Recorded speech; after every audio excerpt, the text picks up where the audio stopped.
What's good? What's good? What's good, baby? It is your boy Trex, the sports junkie. Welcome to the NBS Show, where I come through and do what I do, and box office don't start before I even introduce you. Hey, it was a rough weekend for Louisiana, but we gonna shake back this weekend. What up, box office? Hey man, my teams won. It was not a rough weekend for me. Texas won, the Colts won. We got the best record in the league, the best record in the league. While the Saints probably can't beat LSU at this point. So Wow. hey man, I'm excited. It's been a good football season for me overall, and I know why C's not here. It's because of that. It has not been a good football year for him. Here we go. Here we go. Hey, calm down. I knew the Saints were gonna be good, and LSU still ranked above Texas. So calm down. And Texas, low key, we can talk about it in a little while, but Kentucky blew that. Hey Kentucky. man, this is the SEC. Every game's gonna be close. Hey, that's crazy. Y'all special teams and defense won y'all that game. That's insane. They did, but LSU has still yet to beat anybody this year. Hey man, hold on. Clemson No was one your cares about national Clemson champion. anymore.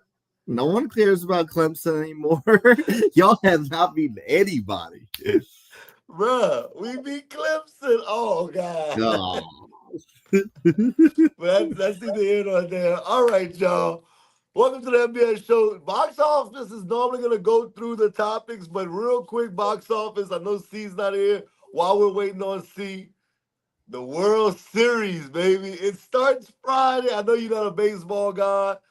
Do you have a prediction on what you think is gonna happen, or what's up? So obviously, I'm not a baseball guy. I can't name you five players in this World Series. Um, uh, However, I believe the Dodgers won it last year, correct? Yep. And just based off of that, I'm gonna say that they go back to back. Otani seems like a monster. Someone said the other day he went 3 home runs in a game or something, and he also like struck out like 6, 7 dudes or something. That's Bro. bruh. That's insane. I mean, is he gonna be the GOAT eventually? Like that's crazy.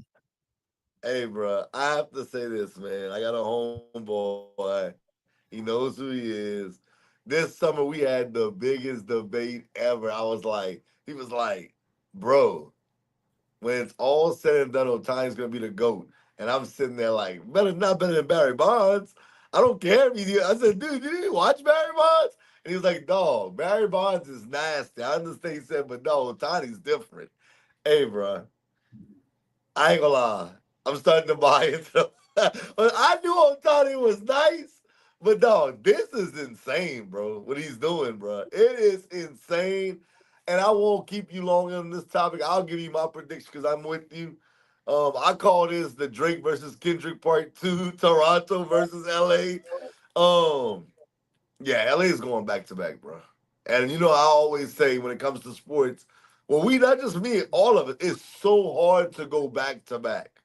But bruh, these Dodgers look like on another level, brother. Brewers won the most games this past season. Dog, they swept them. Get them out of here. They swept them. Not even a game. Hold on, we got my dog in the building. The Hey, translator see is in the building.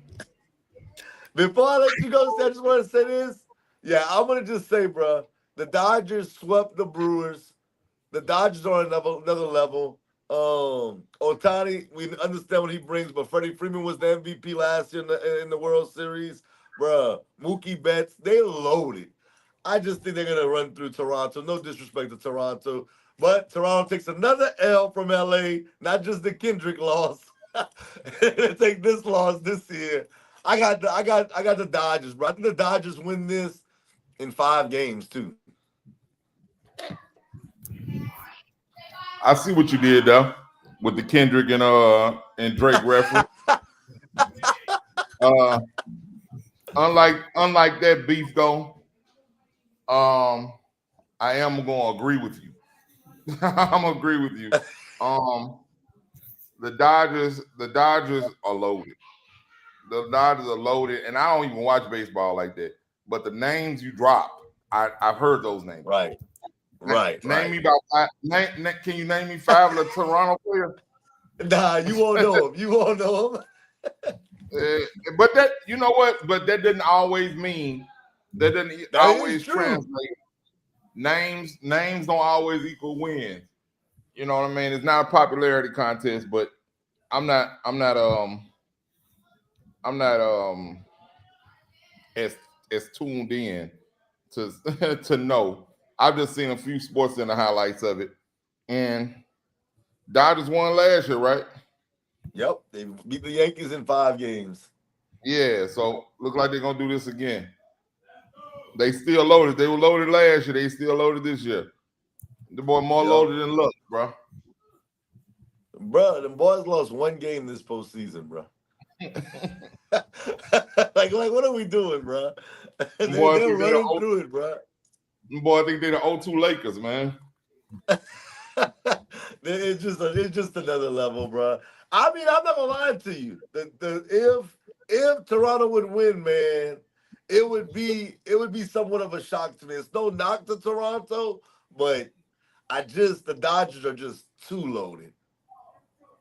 Yeah, man. You can't really beat that, especially with baseball, because in baseball, if you have Right. good pitching and solid hitting, those are the only two things that matter. And it looks like they Yep. got both of them.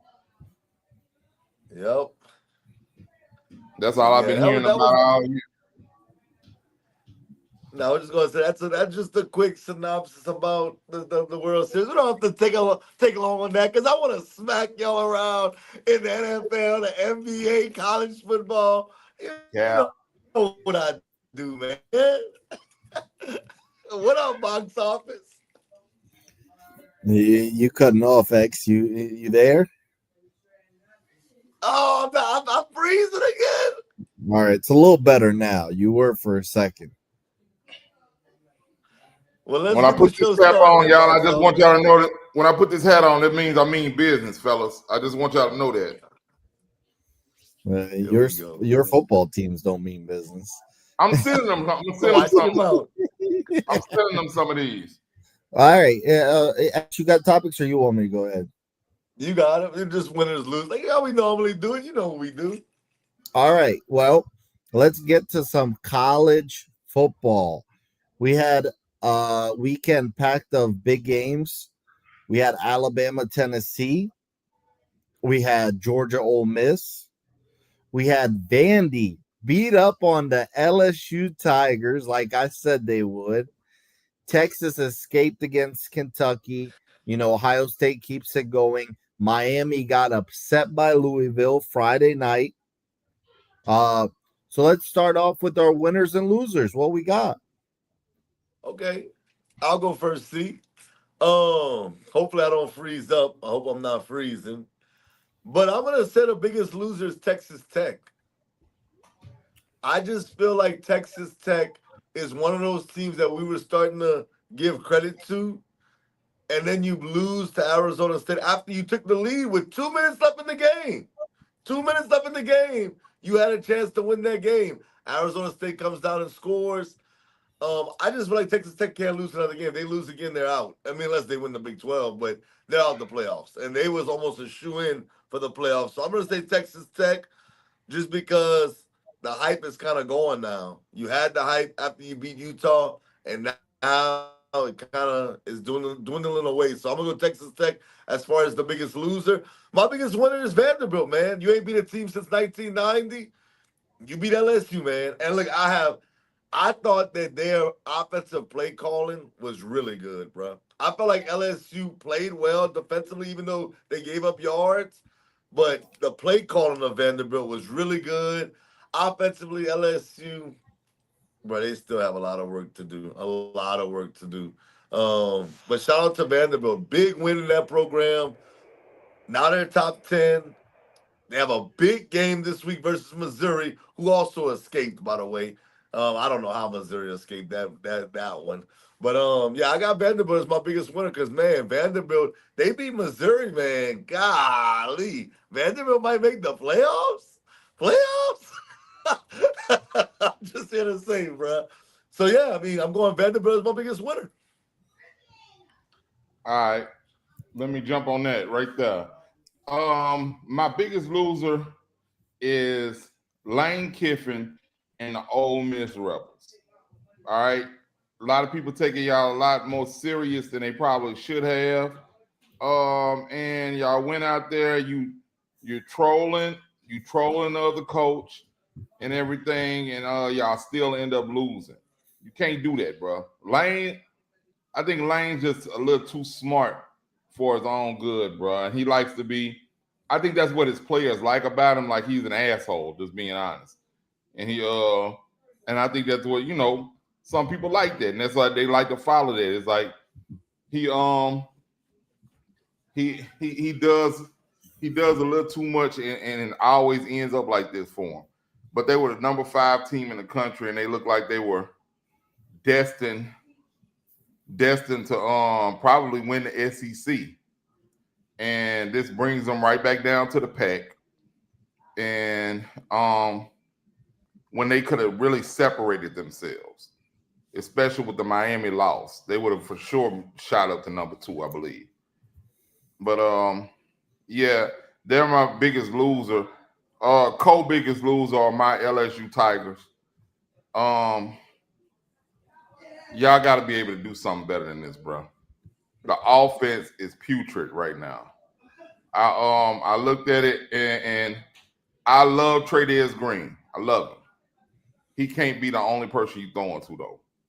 You know what I'm saying? It seemed like that's the only person he was targeting. And I get it. He's 6'7", 250, catch radius out this world. You got to target these fast ass receivers we got on the outside. We got to learn how to push their ball downfield. So my Brian Kelly and the LSU Tigers. Now, Brian Kelly, you're officially on the hot seat. I said before the season started, we don't make the playoffs, brother. 2 fingers, deuces. And right now with 2 losses, we back down there with the Texases of the world. You know what I mean? So we in danger of missing the playoffs. So I just would like them to do better. Biggest winner clearly is Vandy. Vandy, that atmosphere was a real SEC atmosphere in the daytime. It was a daytime game. Like I've never seen. Like I'd never just sit down and watch a Vandy game. Let's just be real. But I've never seen Vandy rocking like it was that day. You know what I mean? And I watched it. I was actually on the road watching it, driving, watching this game. I had a 5-hour drive to my to a family reunion. I had the game on my phone, and I mean, I was watching. I was like, I can imagine being there. You know what I mean? And Vandy, they came out. They hit us in the mouth early, and hell, they kept punching. They kept punching. We hit back. They kept punching, and that's what happened, man. And like I said, Vandy, they made a statement right there. Do I think they're gonna win a national championship? Of course not. I don't think that. But they're a serious playoff contending team right now. I believe they could. I believe like they did separate themselves from the pack.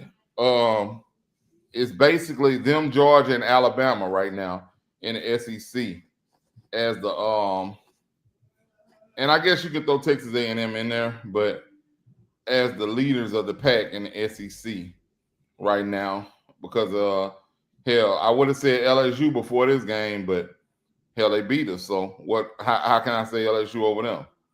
So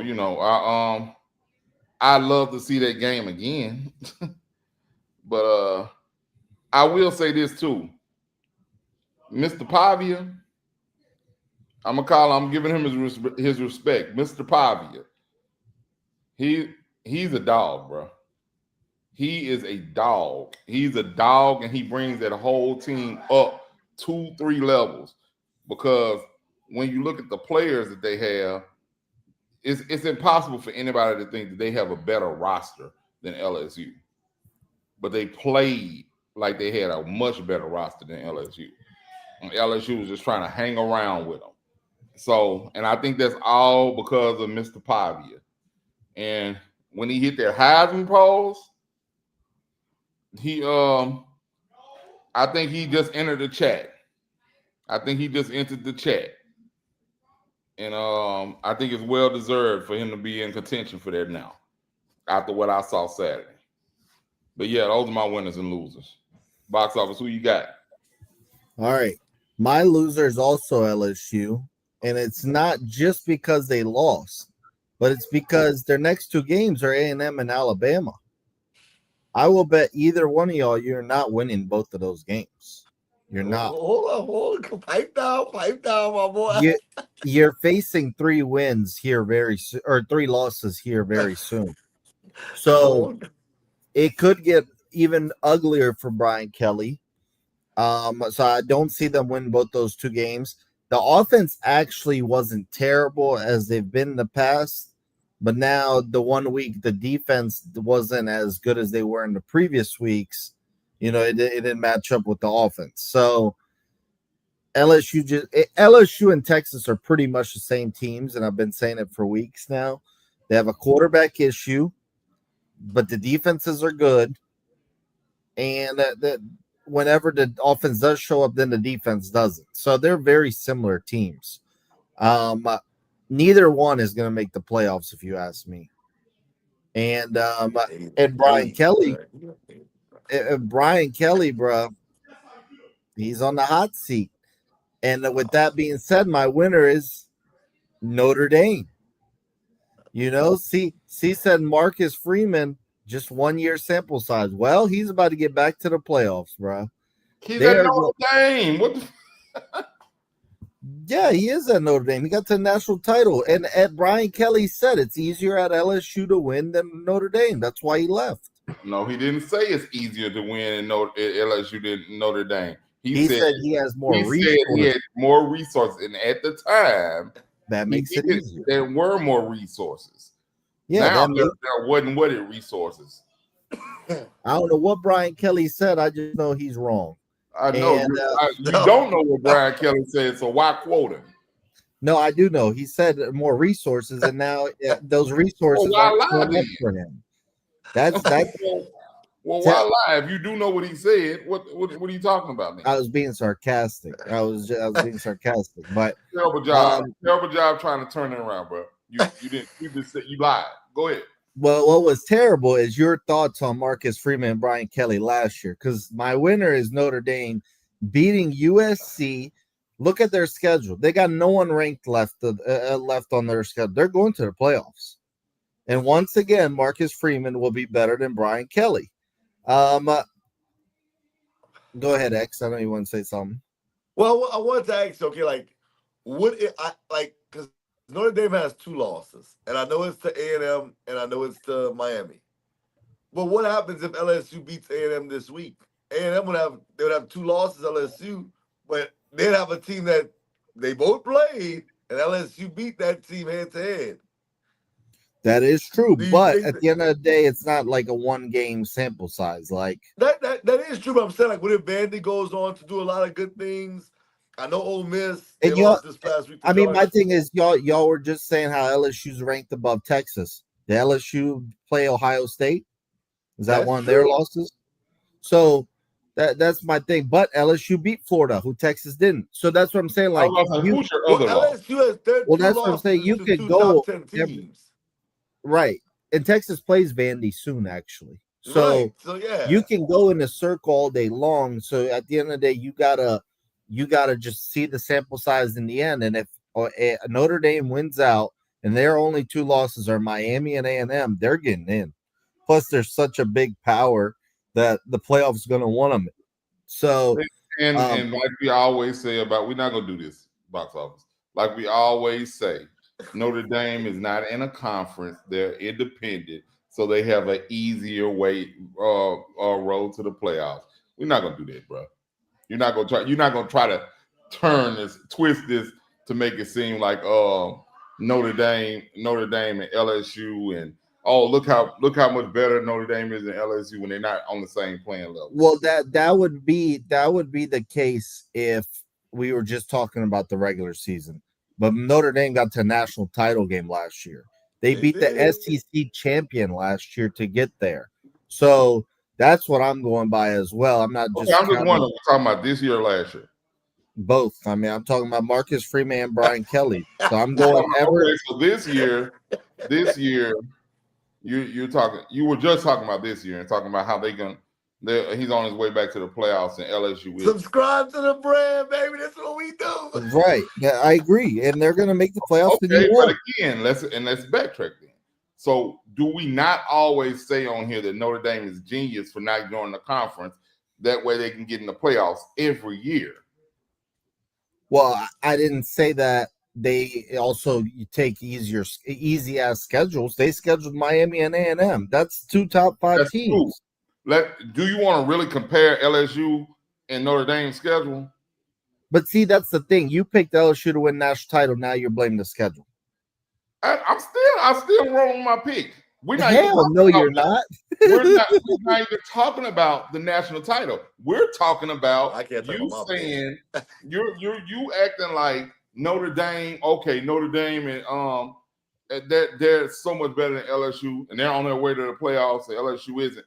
Okay, and we're not gonna act like they don't have a easier path. You're not gonna change the argument just now. You want to talk about you picked them to win the national championship. Who'd you pick? Well, I wasn't talking about Clemson. We're talking about your actual pick, though. So okay, now I'm talking about your actual pick. And I've been said that was terrible. So just like yours is terrible. Mine's still rolling. It's not rolling. I just said you are about to have 3 wins here very soon. Watch in 2 weeks. Sorry, 3 losses. I'm tripping. Yes. In a couple weeks, y'all gonna be up here again, sad as hell. Brian Kelly gotta go. Everything I've been telling y'all is gonna happen. But anyways, I'm gonna add another loser. Florida State. How do you beat Alabama? You lose to Stanford. I'm not talking about Andrew Luck. I'm not talking about Christian McCaffrey playing for them. I can't name 2 Stanford players this year. They are god awful. Florida State is now 4 straight losses, and why? Okay, they're eliminated from the ACC title game, from the playoff. That's fine. The issue with the 4 straight losses now is, you know how much the buyout would be for Mike Norvell and his staff? It would be over $100 million, because they paid like Gus Malzahn, the offensive coordinator, hella money. They paid Norvell hella money, so they literally can't fire Norvell. They can't. They'd be in a hole.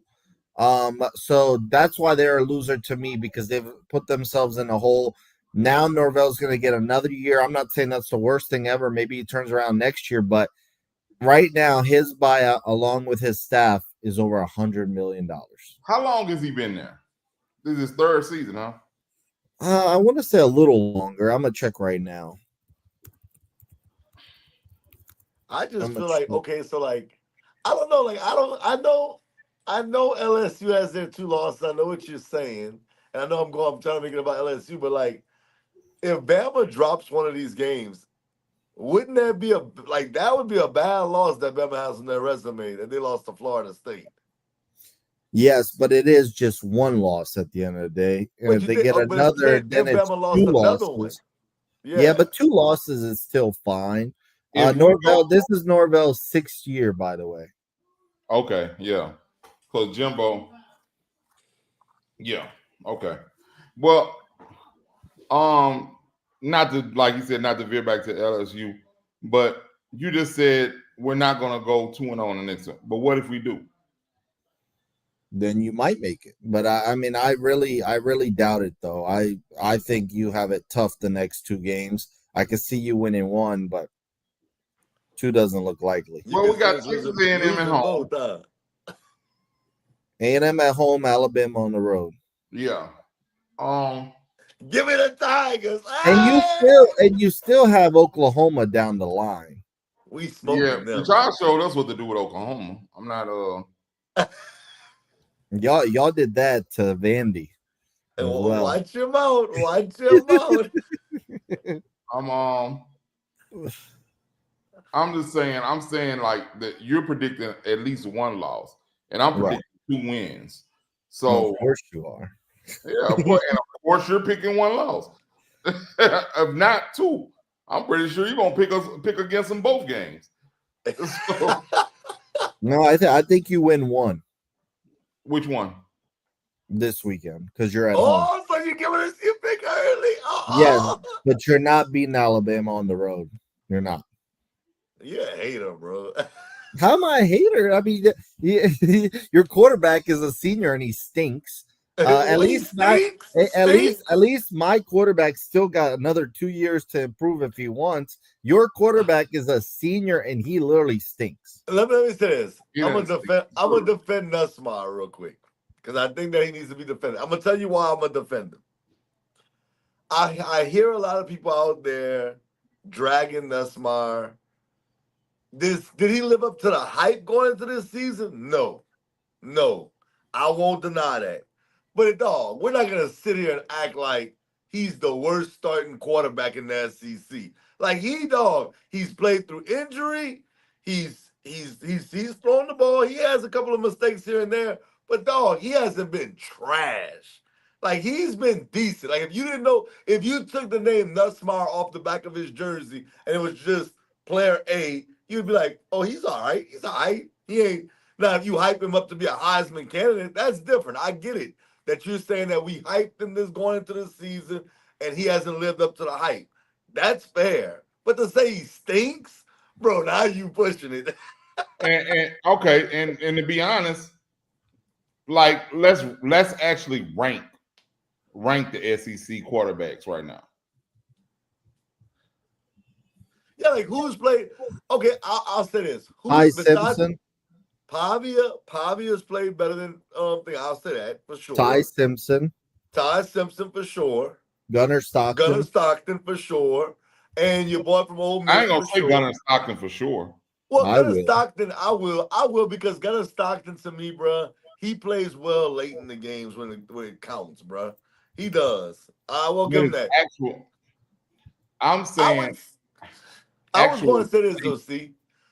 Nussmeier is probably middle of the pack when it comes to quarterbacks in the SEC. But no, he's not at the end. That's what I'm saying. You're saying he stinks. I'm saying no, he's not at the end of the pack. I'm saying he stinks because he was projected by a lot of people to be a first rounder, and a lot of people had him top 10.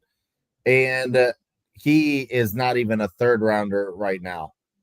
If you're middle of the pack in the SEC, you're not a third rounder. Okay, what I'm saying. Do you think that all the quarterbacks that we've seen, and that includes Ty Simpson, who I think is right now, you can make the case that he's the Heisman Trophy front runner right now. Right. Do you think that Ty Simpson, not saying that he won't be picked in the first round, because if he finished out the year, they do great, he will be picked up. Would you say that he's going to be a generational talent in the NFL? No.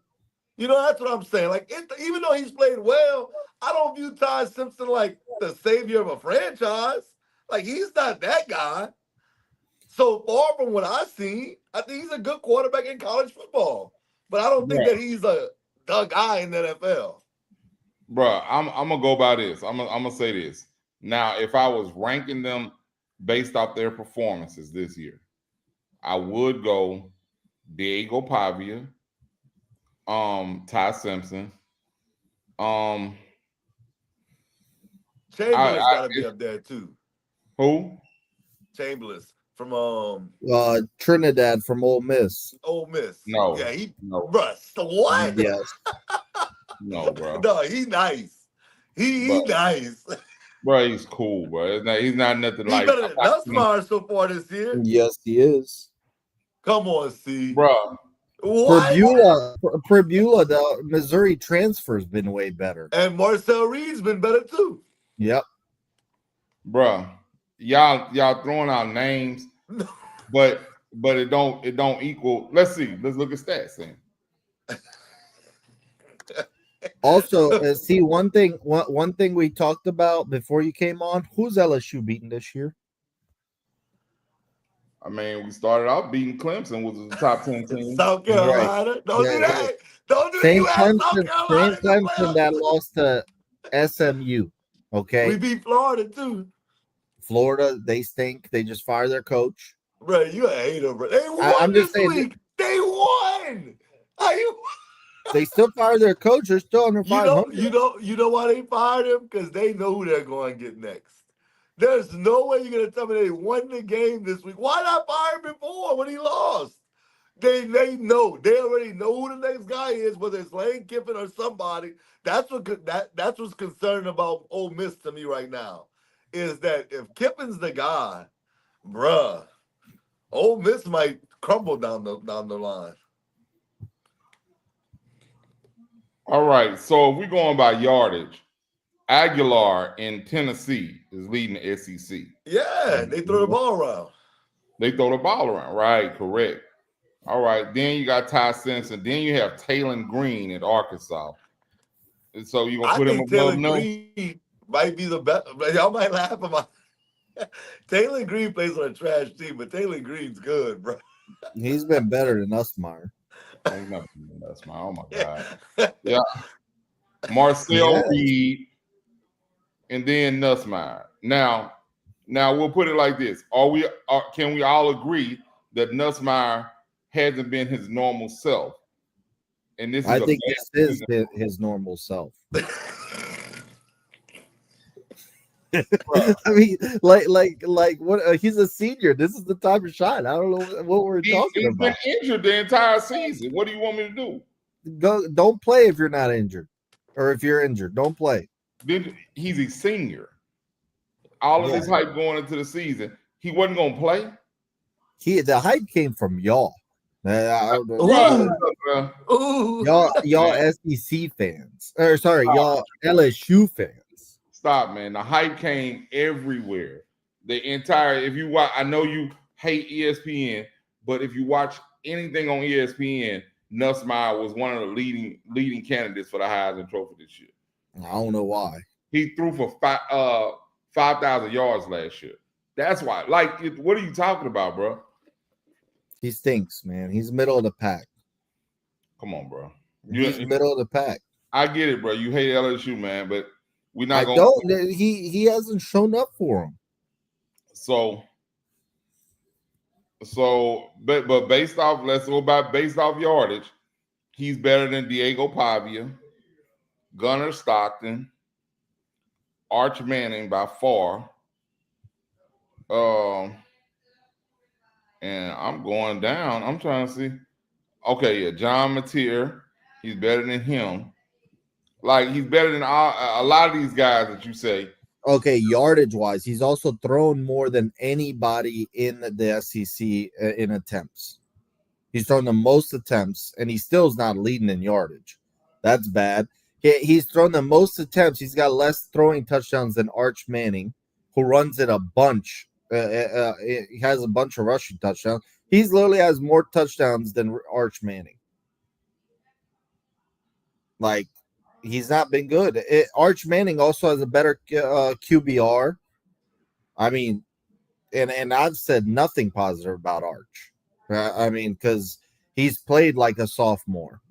Okay, all right. Well, he has more throwing touchdowns than Gunnar Stockton, than John Mateer, than Lenore Seller, who he was way big on earlier this year.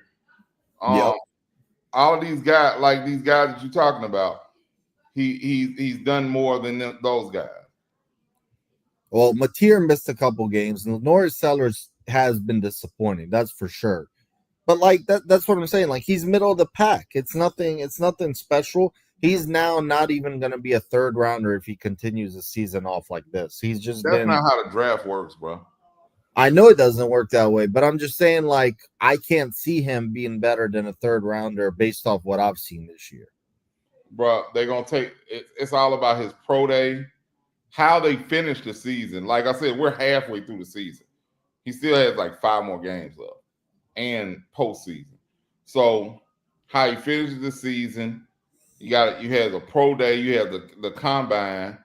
There's no way that he's a third round pick if he aces those tests. I mean, you better pick it up. I didn't think he was terrible against Vandy, but I felt like in your other losses this year, well, you only had one other loss this year, but just like games in general, even Florida, a game you won, I felt like he was bad. Lagway was just terrible. Here's the thing. Here's the thing with Nuss, and it's, to me, it's obvious that he's hurt. It's obvious that he's hurt, and they're calling the game based on him being hurt. He's not pushing the ball downfield at all. Like everything you see, like I said, Trey Green, he's looking for his tight end every play. Every play. And I'm sorry, our tight end doesn't run in 9 routes. You know what I mean? So he's looking for his tight end every play, either him or Bauer Sharp. And that's a tight end too. So they what happened was in the Clemson game, we couldn't get anything going early. So they dumbed it down, and he started just getting those intermediate throws to the tight ends and the running backs out of the backfield. And they kept it going throughout the whole season as if he didn't throw for 5,000 yards last year. Now, I understand we had different receivers last year. Kyron Lacy, the late, great Kyron Lacy was there. But I would argue that we have better deep threats than we did last year. And we just not capitalizing on them. I blame a lot of that on the play calling. And I even heard that they asked Brian Kelly in an interview, did he has he considered doing the play calling now? And he said, basically he said no. He said there's a lot more other things going on as a head coach that he has to attend to do the play calling, which I totally understand.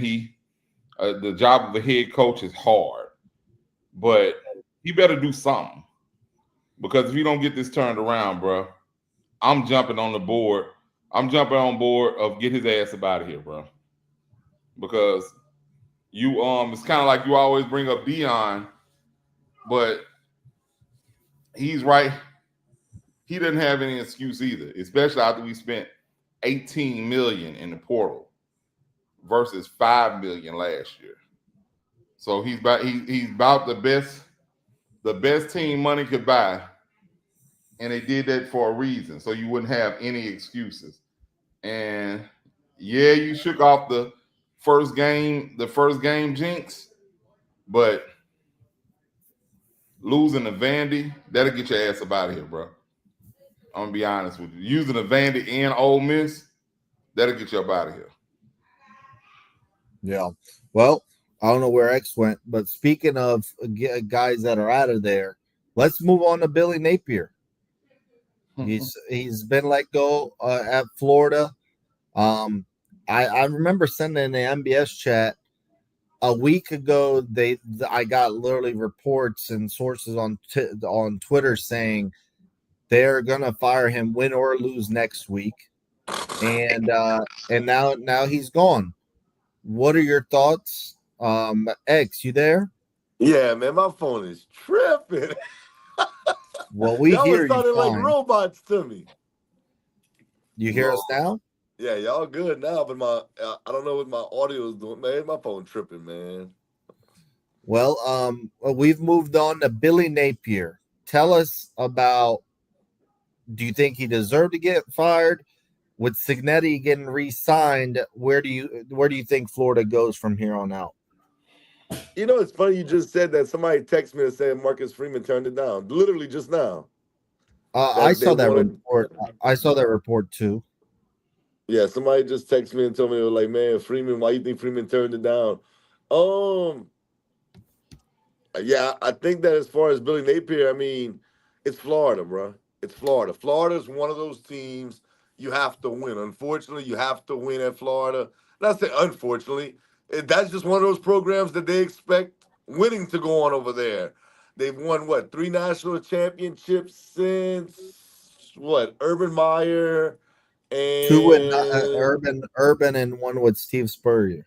right, right. So I mean, yeah. So I don't know. Like I just think that Florida sees what's going on in the SEC. They've seen LSU have recent success. They've seen what Alabama's done. They've seen what Georgia's done, and they're not just gonna sit back and be okay with being an average team. They're not doing that. So it sucks for Billy Napier, but I hope Billy Napier would reconsider coming back to UL, man. And I hope UL reconsiders getting him. So yeah, I think that it's warranted, man. It's Florida, like I said. Just like when it comes down to Penn State. I mean, I know Franklin had a lot of years over there, but some point, you know, you got to get over that hump. Unfortunately, that's the business that they're in, and those coaches, in the line of coaching in those big programs. Look, Ryan Day last year. Ryan Day didn't win the national championship. There was a chance that he was going to be out, and he went off and did his thing. Franklin, Napier, Kelly. We're talking about Kelly right now. If Kelly don't get it into the playoffs, what can happen to his job? That's the nature of the beast right now of the teams that you're coaching. The LSU's, the Floridas, the Notre Dames, the Penn States, the Ohio States, the Texas of the world. You gotta win. You gotta win. And they don't care who you are, they'll get rid of you if you're not winning. LSU fired Coach O after winning the national championship. Less than 2 years removed. Bro, that's insane, bro. So yeah, I mean, I understand it. I'm not saying it's right, but I understand it. Go ahead, see. Mr. Napier, listen to me. I understand why you left and went to Florida. Totally understand it. Unfortunately, you aren't a big school coach. Come back home, bro. Come back home. I think UL will willingly take you back. You be the king of the city until you have a losing record here and don't get us to the New Orleans Bowl. Like that's all you since you've had us in the damn New Orleans Bowl every year. Which I wasn't impressed with that at all. But it seemed that you get you a job at Florida. So get back down here, get us back to the New Orleans Bowl a couple times. Then maybe you'll get another chance somewhere else. Florida just wasn't it. It wasn't it. I think you should come back down here, be the king of the city, possibly lead us to because the thing about him is he was pretty good at recruiting for UL. Pretty good at recruiting at UL. It's like he would find all the players that wanted to go to LSU but couldn't get in there. And he'd get them at UL. And I think that's still kind of the case with who's the coach down here at UL now? DeSarmo. But I think DeSarmo, but I think they got rid of DeSarmo. I think they fired him. I'm not 100%. I thought I saw it not too long. Like he got fired. I want to say, let me see. Yeah, that's what I'm doing. I want to say DeSarmo got fired like recently.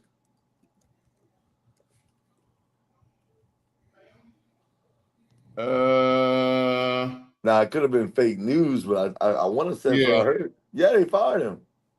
Really? Let me see. Let me make sure. It looks like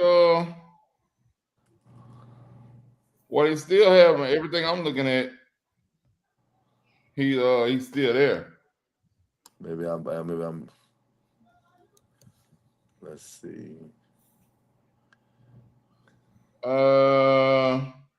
He might be. It might have been crazy. Because, bruh. Yeah, he's still here. Okay. He's still here from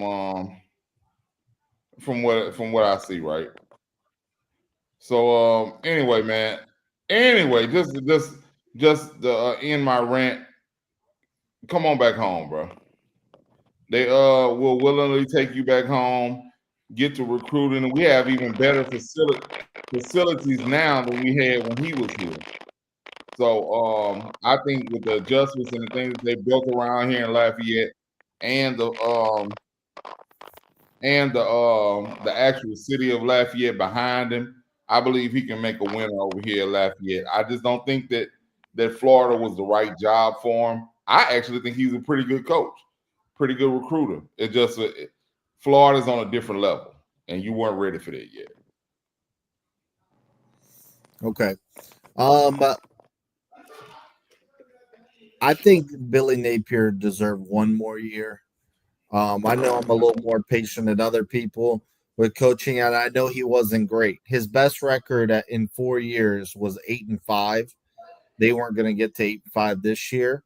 That is not great by any means at Florida.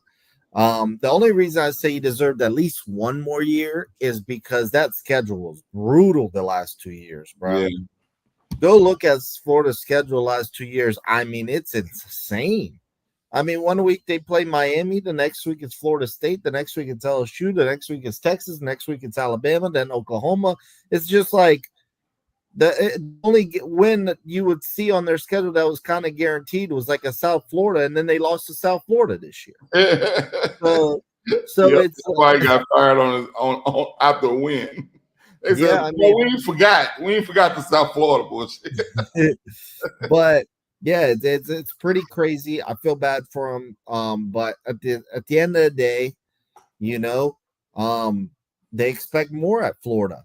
What would have Nick Saban done with this Florida schedule?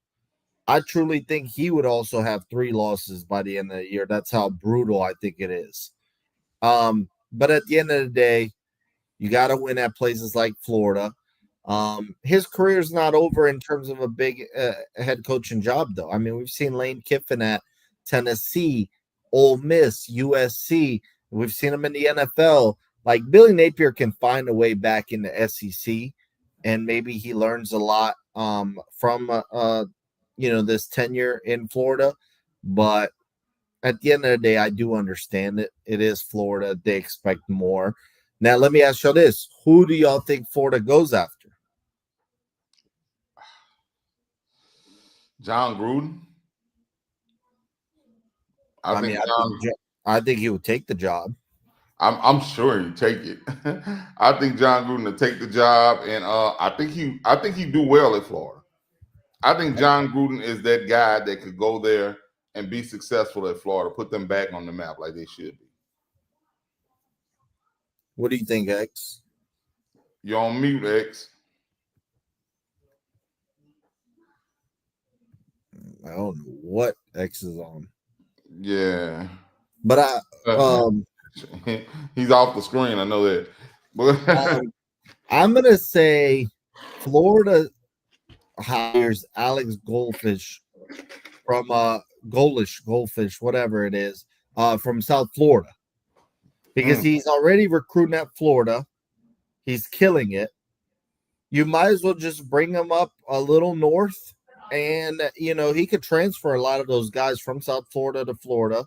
That would be an easy move for those kids anyways. And they're proven to win.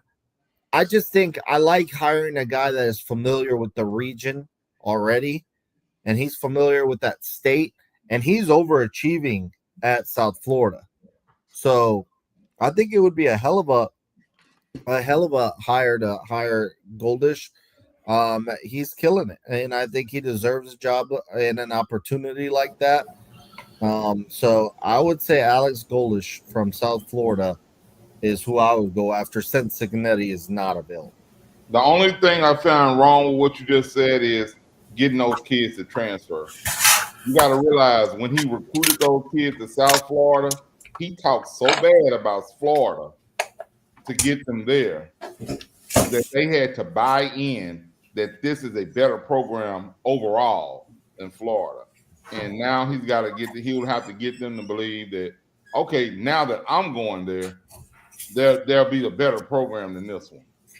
And a lot of kids, once they buy into something, once you get a kid to believe in something, they believe in it. They really do believe in it. And I was talking to one of our football players at our school this year. He's a senior this year. We got a new coach 4 years ago. So he was a freshman when he got there. And I asked him, I said, what's your, and by the way, our team has the best record that they had since 2010. I said, what was your best year at school? And he was like, my sophomore year and possibly this year. And I said, really, your sophomore year? And we were terrible sophomore year. He was like, yeah, but I made a lot of plays. I said, do you believe that you learn more about football under this coaching staff? He was like, oh yeah, man. He said, I didn't know nothing about football before I got here. He said the time that they take with us and how he got us to believe. He said, because I wasn't even gonna go to the north side. I just took a chance on going there. And the coaches made us believe that we could win. That's why we winning this year. I was like, oh, okay, all right. And once you get somebody to believe, them kids, once you get them to believe in something, they won't believe. I asked him, I said, did you ever think about transferring and going to another school? Like, no, man. They told us, they got me to believe early in my years here that I was at the right place. So once you get a kid to believe, no matter how good they are, they're gonna believe that, okay, well, I was here building something, and you're gonna have to really convince them to leave, and their parents. In a situation like that, though, depending upon if the father's in the house, it might be a little bit easier to get somebody's parents to be like, yeah, you're going to Florida over South Florida. You know what I'm saying? That's like my kid was going to UL, and he had a chance to leave and go to LSU. I'm like, nah, you going to LSU. You're not staying at UL. That's not even an option, bro. I'm back. Y'all can hear me? Y'all good? We good? We rocking? Yeah, man. Stop ducking us over there. Oh, man. Hey, I switched over. Hey, I found the computer in the school. I said, yeah, we about to work now. Yeah, man. But no, I think Lane Kiffin is probably their number one choice. That's all the reports I read. Yeah, Lane Kiffin's their guy, but I can see John Gruden. I think they should even look at James Franklin. I know that he didn't win at Penn State, but I don't know. I think James Franklin's not a bad head coach, but I saw somebody actually pull up Lane Kiffin's stats or wins and losses versus James Franklin, and James Franklin has him beat at everything. So that was kind of mind-boggling to me. I don't know where I saw that, but who played for, who went further in the play, who's been to the playoffs twice? James Franklin. I think he had a better winning percentage. It was just mind-boggling that Lane Kiffin's the number one guy, but James Franklin actually has a better resume than Lane Kiffin. So I think they should look at James Franklin. I do. Do y'all think Lane Kiffin takes the job if offered? Absolutely. Yeah. Absolutely. Yeah, I think so too. Yeah, I think it's stupid. But like I said, I'm another person that believes in when you sitting there and you building something. He built Ole Miss. To be honest, he built Ole Miss. Right. Like Ole Miss. Like, this is no disrespect to Ole Miss. They lose Lane Kiffin. I don't know. Like, I just think Ole Miss goes back to being Ole Miss. Like Ole Miss that I grew up on. Like, nobody really looked at them as a threat in the SEC. Even with Eli Manning, nobody looked at him. Even with it was almost a joke. It was almost like, why did he go to Ole Miss? Right, their best team. I don't know if y'all remember, was with Snead at quarterback. Yep. And like that was a shock to most people that they were that good. So yeah, I don't know. Like I don't think Ole Miss, Kiffin was there? No, I don't know. Kiffin wasn't there when Snead was there. No, you are saying that team. I'm just saying, like, nobody looks at Ole Miss like that. Snead had that one good year. Everybody was like surprised that Ole Miss was that good.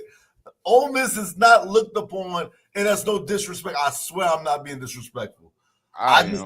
People don't. If you say who's the cream of the crop in the SEC as far as the last 30 years, I think Ole Miss wouldn't be brought up in the top 6. Nope. Pre Lane Kiffin, for sure not in the top 6. You got your Auburns, your Floridas, your LSUs, your Georgias, your Alabamas, your Tennessee. I don't know. Like I just think that Yeah, it's no disrespect to Ole Miss, but bruh, I just don't see it. And I think Yeah. Auburn is even a stretch for top 6. Well, I'm saying Auburn has a national championship with Cam Newton. Yeah. That's you have to look at that. Yeah. Yeah. And Lane Kiffin, I mean, he gets a lot of flack and stuff, but he's improved over the years, though. You can tell now he wasn't ready for Tennessee and USC. Right. And he's learned from Saban being the And the coordinator Raiders. there. Yeah, and the Raiders and all that. So, I hope that's what Billy Napier ends up being. So we'll My see. question about him is, why was he given all these opportunities? Yeah, I don't know. Actually, good question. It was something I didn't understand for a while either, and I would always be like, why? Like even right now, I'm like, why does Florida want Lane Kiffin that bad? I think his success as the offensive coordinator at Alabama played a lot to do. Like once they decided, okay, like he went to USC and went Tennessee, USC, and then he took a step back, humbled himself, went to the offensive coordinator position, had success as offensive coordinator. I think that teams looked at him and said, okay, let's give him another shot. Ole Miss gave him the shot. Ole Miss has been relevant. I'm not sitting there saying they've what's the word I'm looking for? Underachieved. There you go. Underachieved as far as playoffs are concerned, but they're actually one of the better teams in the SEC since he's been there. They're not trash. Ole Miss is relevant with Lane Kiffin there. I still don't get it. I mean, I understand the offensive coordinator thing. He's worked wonders with quarterbacks, but I don't see the success that would land him these big jobs. And this is probably his most successful season. This season right here. Yeah, because last year people thought that they were going to win the SEC. Some people. I think box office. I think you was one of them. I don't know if you had them winning it, but you had them like really good. I thought Ole Miss would be good too last year. Yeah, I mean, I didn't have them winning it, but they were a borderline playoff team last year, and I feel like they need to make the playoffs this year. I mean, you're 6-1. You've already beaten LSU and a couple other teams. Like, this is the year he should make the playoffs in the SEC. So we'll see. All right, let's move on to our picks because we've got a long show ahead of us. We've got NBA and NFL to do. All right. Overall, here's where we stand in college football. I'm climbing. See, I'm climbing. See, you're still first at 36-21. Yes, sir. I'm one game back, 35-22. Oh. Antonio's 2 games back, 34-23. So is Jasper. And X, you are 31-26, currently last. I'm coming. I was under 500. See, I was under 500. I'm coming. You'll get back there. All right, let's go to our first game this weekend. South Florida at Memphis. Who we got? Abra. This has all Memphis written all over at home. Shout out to Memphis. I was actually in Memphis this summer, visited the campus and everything. Oh God, this is a tough one for me. But I'm taking South Florida, bro. I know I feel like Memphis is gonna win this game, but I'm taking South Florida just because I think that South Florida's competition that they played up until this point, playing the Miamis, playing the Floridas, is gonna play a factor in this game. They've seen the best of the best, so I'm going with South Florida. Watch Memphis win this game.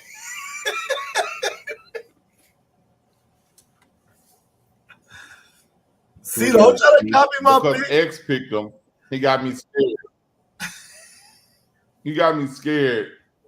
But for the exact same reason, the competition is drastically different. And so I'm going with South Florida, even though Memphis is at home, and I hate to go against a home team in college, especially when they're similar. I I think South Florida, they kind of travel a little better though. So I got South Florida. All right.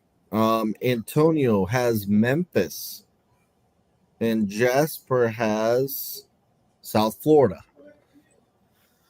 Oh man, I've got a feeling that Memphis is gonna win this game. So I'm gonna roll with I got Memphis. it. Yep, they're at Okay. home. They're at home. I think South Florida trips up somewhere else this year, and I think this has to be it. So everyone besides me and my brother has South Florida. Man, hey, y'all, shout out to y'all, man. The only reason why I'm not picking Memphis is because I thought North Texas might get South Florida in a night game, and South Florida put it on North Texas, bro. So I don't know, man. Yeah, I'm just gonna roll with South Florida. North Texas sucked though, bro. North Texas was undefeated when they played them. Yeah, but they were What are bad. they Chill, man, chill. now?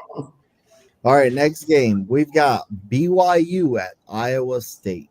Hey, bro, shout out to BYU, bro. Very impressive win over Utah this past week. I actually put BYU down as one of my winners. If one of y'all would have went first and said who I had as the winner, I always like to name a few teams. So shout out to them. But I'm taking Iowa State. I'm not buying into the BYU hype. BYU is about to play somebody coming up. If they win this game, is it Texas Tech? I think it's Texas Tech. I think so, yeah. Yeah, that'll be a big game if they can be undefeated going into that game against Tech. But I'm gonna take Iowa State at home. The Cyclones got to get that one,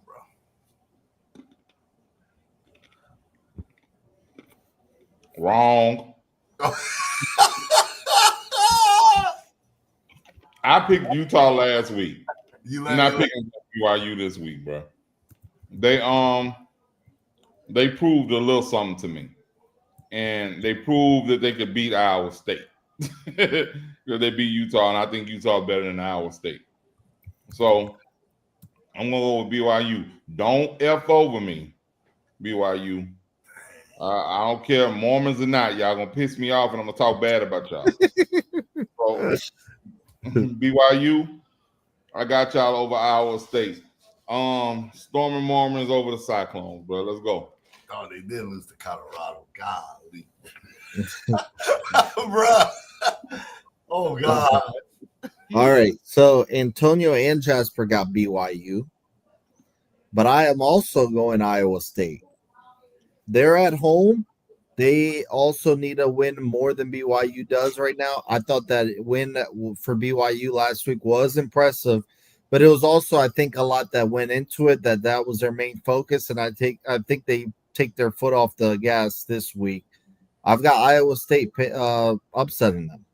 You know what I'm doing over here right now? Oh, but chill out, my boy. That's that lead out. Yeah, thank you. Take Iowa State. Yeah.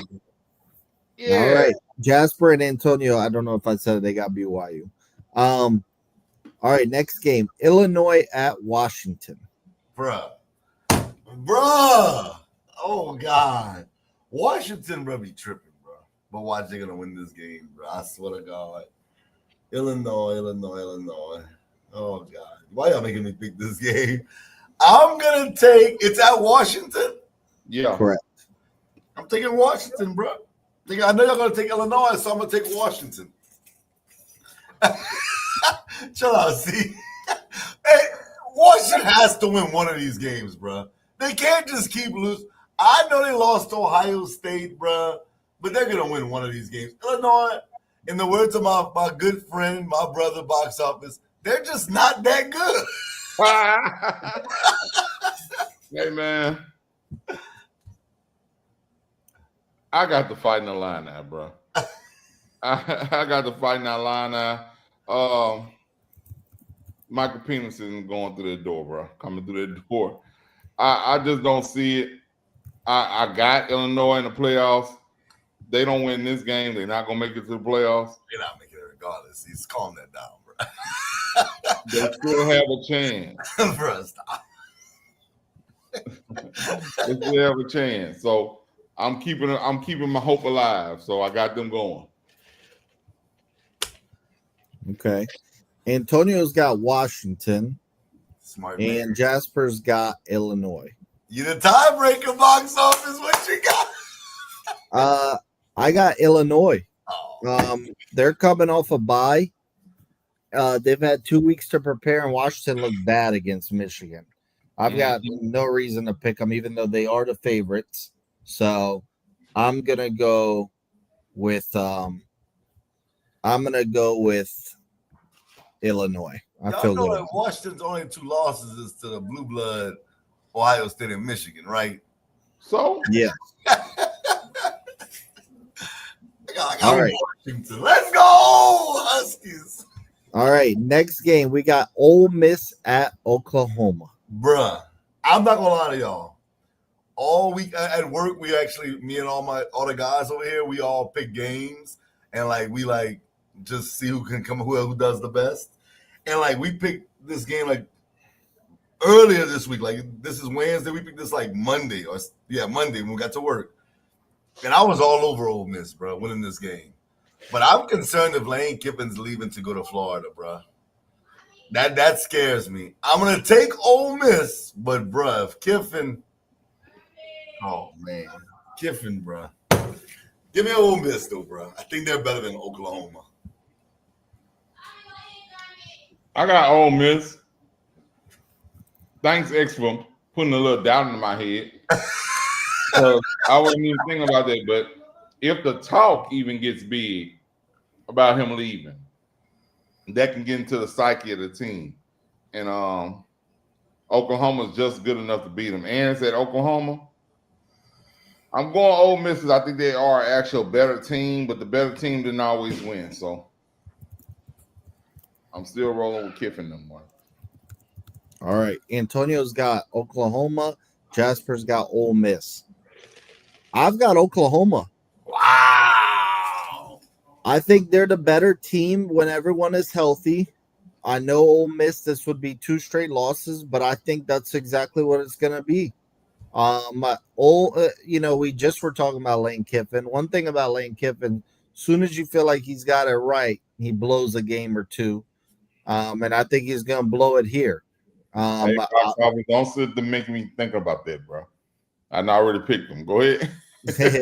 I've got Oklahoma. Hey, you can switch to Oklahoma. That's your boy. Switch to him. Nah, keep him.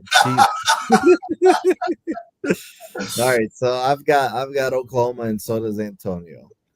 All right, next game, Missouri at Vanderbilt. Bro, I can't even lie to y'all. I am so amped up to watch this game. Bro, that's crazy. If you told me Vandy versus Missouri, X, you gonna watch that this year? I might be yeah, but it's not something that I'm really gonna write down. I'm really hype about this game. I think this game is gonna live up to the hype, but I got Vanderbilt, bro. I am convinced by what I saw, the way their play calling is offensively. Now they do scare me defensively. I don't think that they're that great defensively, and so Missouri can score, but I'm taking Vanderbilt at home, bro. At night, I got Vanderbilt. Man, they have college game days going over there, right? Yep. Come on, bro. They have to win this game if college game day is going to your campus. Give me Vandy, bro. Pavia now truly enters the discussion for the Heisman after he beats LSU, then turns around and beats Missouri. His only loss is to Alabama, and they were actually in that game at halftime. Hey, and them boys said they want Alabama back. They said, them boys, hey, I'm impressed with Vandy. They said they want Alabama to keep winning so they can see them again.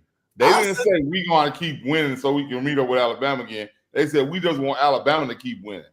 As if we know we going to keep winning. You just tell them bums in Alabama to keep winning so we can meet up again. Hey, I'm going to say this before you go too. I'm going to say this, bro. If Vandy, bro, I know it's, I'm going to just say this because there's always an if, right? If Ty Simpson them drop one game and they both have, even though Alabama beat Vanderbilt head to head, if Vandy runs the table, Pavia's winning the Heisman. You can book it. He's winning the Heisman. If Vandy runs the table, He win the Heisman. If they win the rest of their games on the schedule, they got Tennessee, they got Texas, they got Auburn. If he's gonna win the Heisman. Hey, bro, I watched this game Saturday, and I think y'all gonna think I'm tripping. Diego Pavia is the best quarterback in college football right now. Wow. I really believe it. You think he's better than Ty Simpson? Yes. Wow. Yes. I truly believe that. What I know I wear glasses, but what I've seen, I saw it with my own eyes. Every time them boys got the ball, I was like, they finna fucking score. And our defense has been solid all year. Yep. But every time they got the ball, I was like, they're gonna drive down here and score on us, bro. And they damn near did every time, bro. He's different, bro. He's different.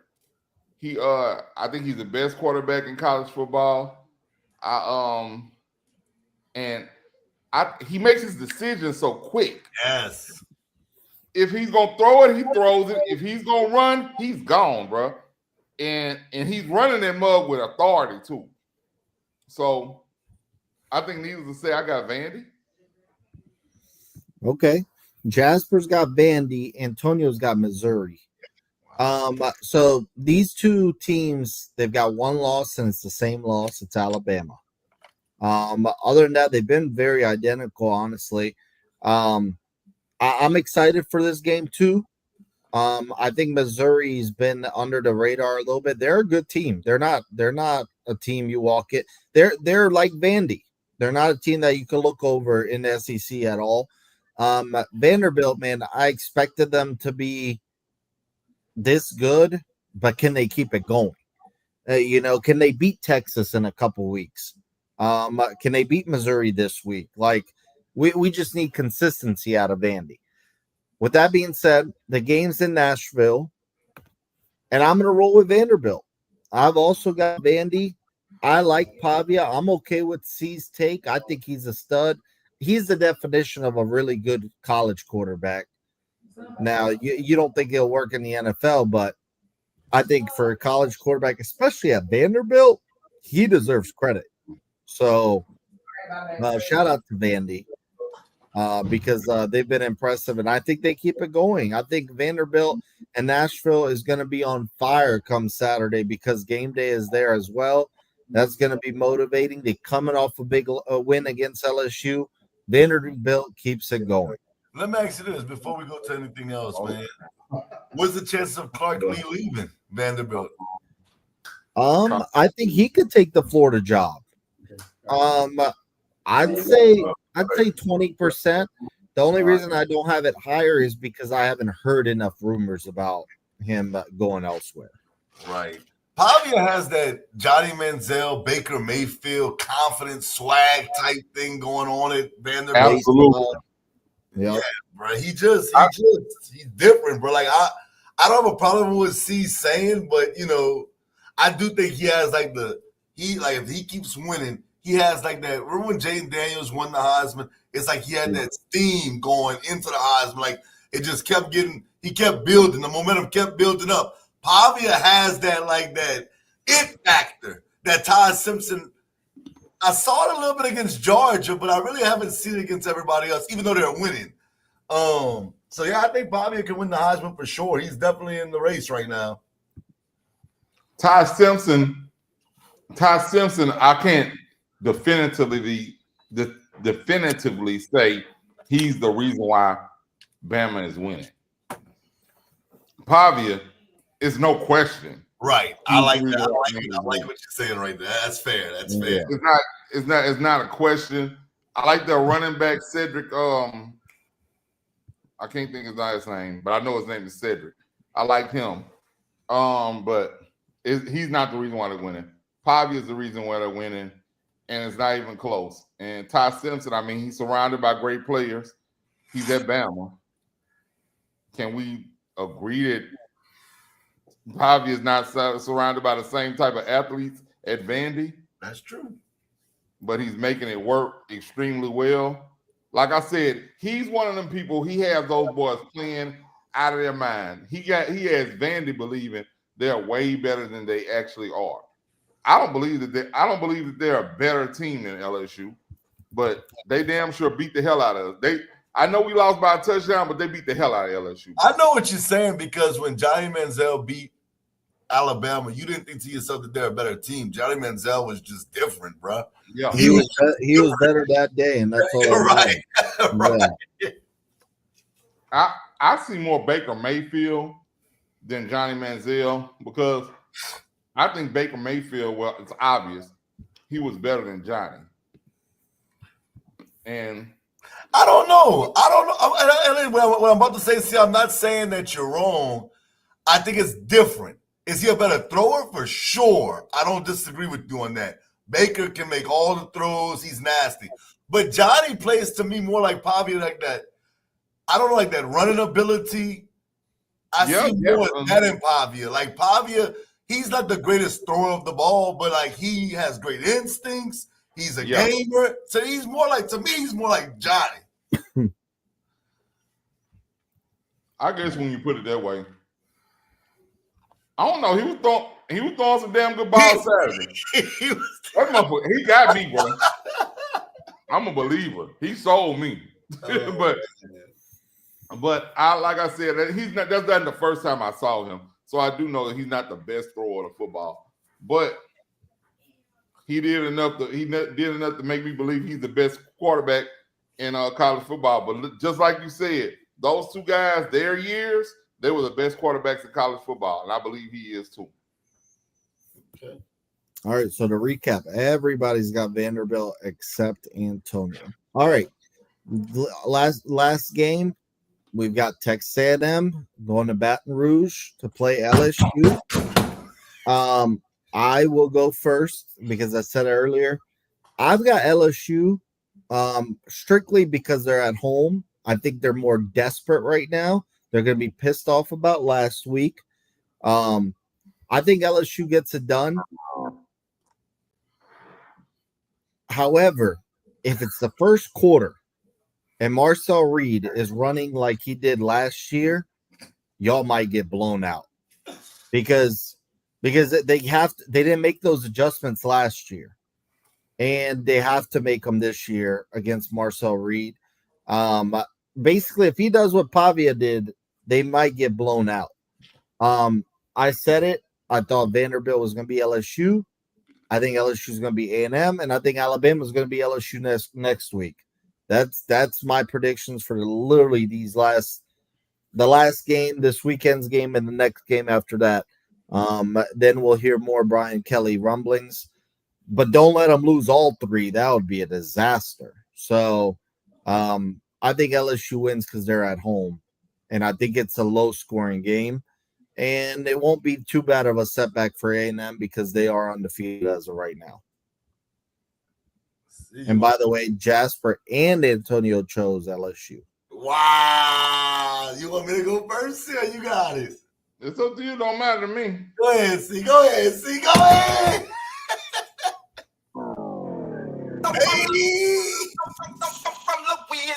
Yeah. You know what it is. Hey, what we call it? We call it that boot. You already know what it is, man. Big LSU, not the little one, bro. And this is not just me being a homer. I do believe that they make up for those mistakes that they had last year. Yes, we lost last year, and it was bad. We didn't make adjustments. But if you remember, the first half of that game, we were winning at halftime, if I'm not mistaken, right? Yep. And they made the little quarterback change, and we didn't make any adjustments.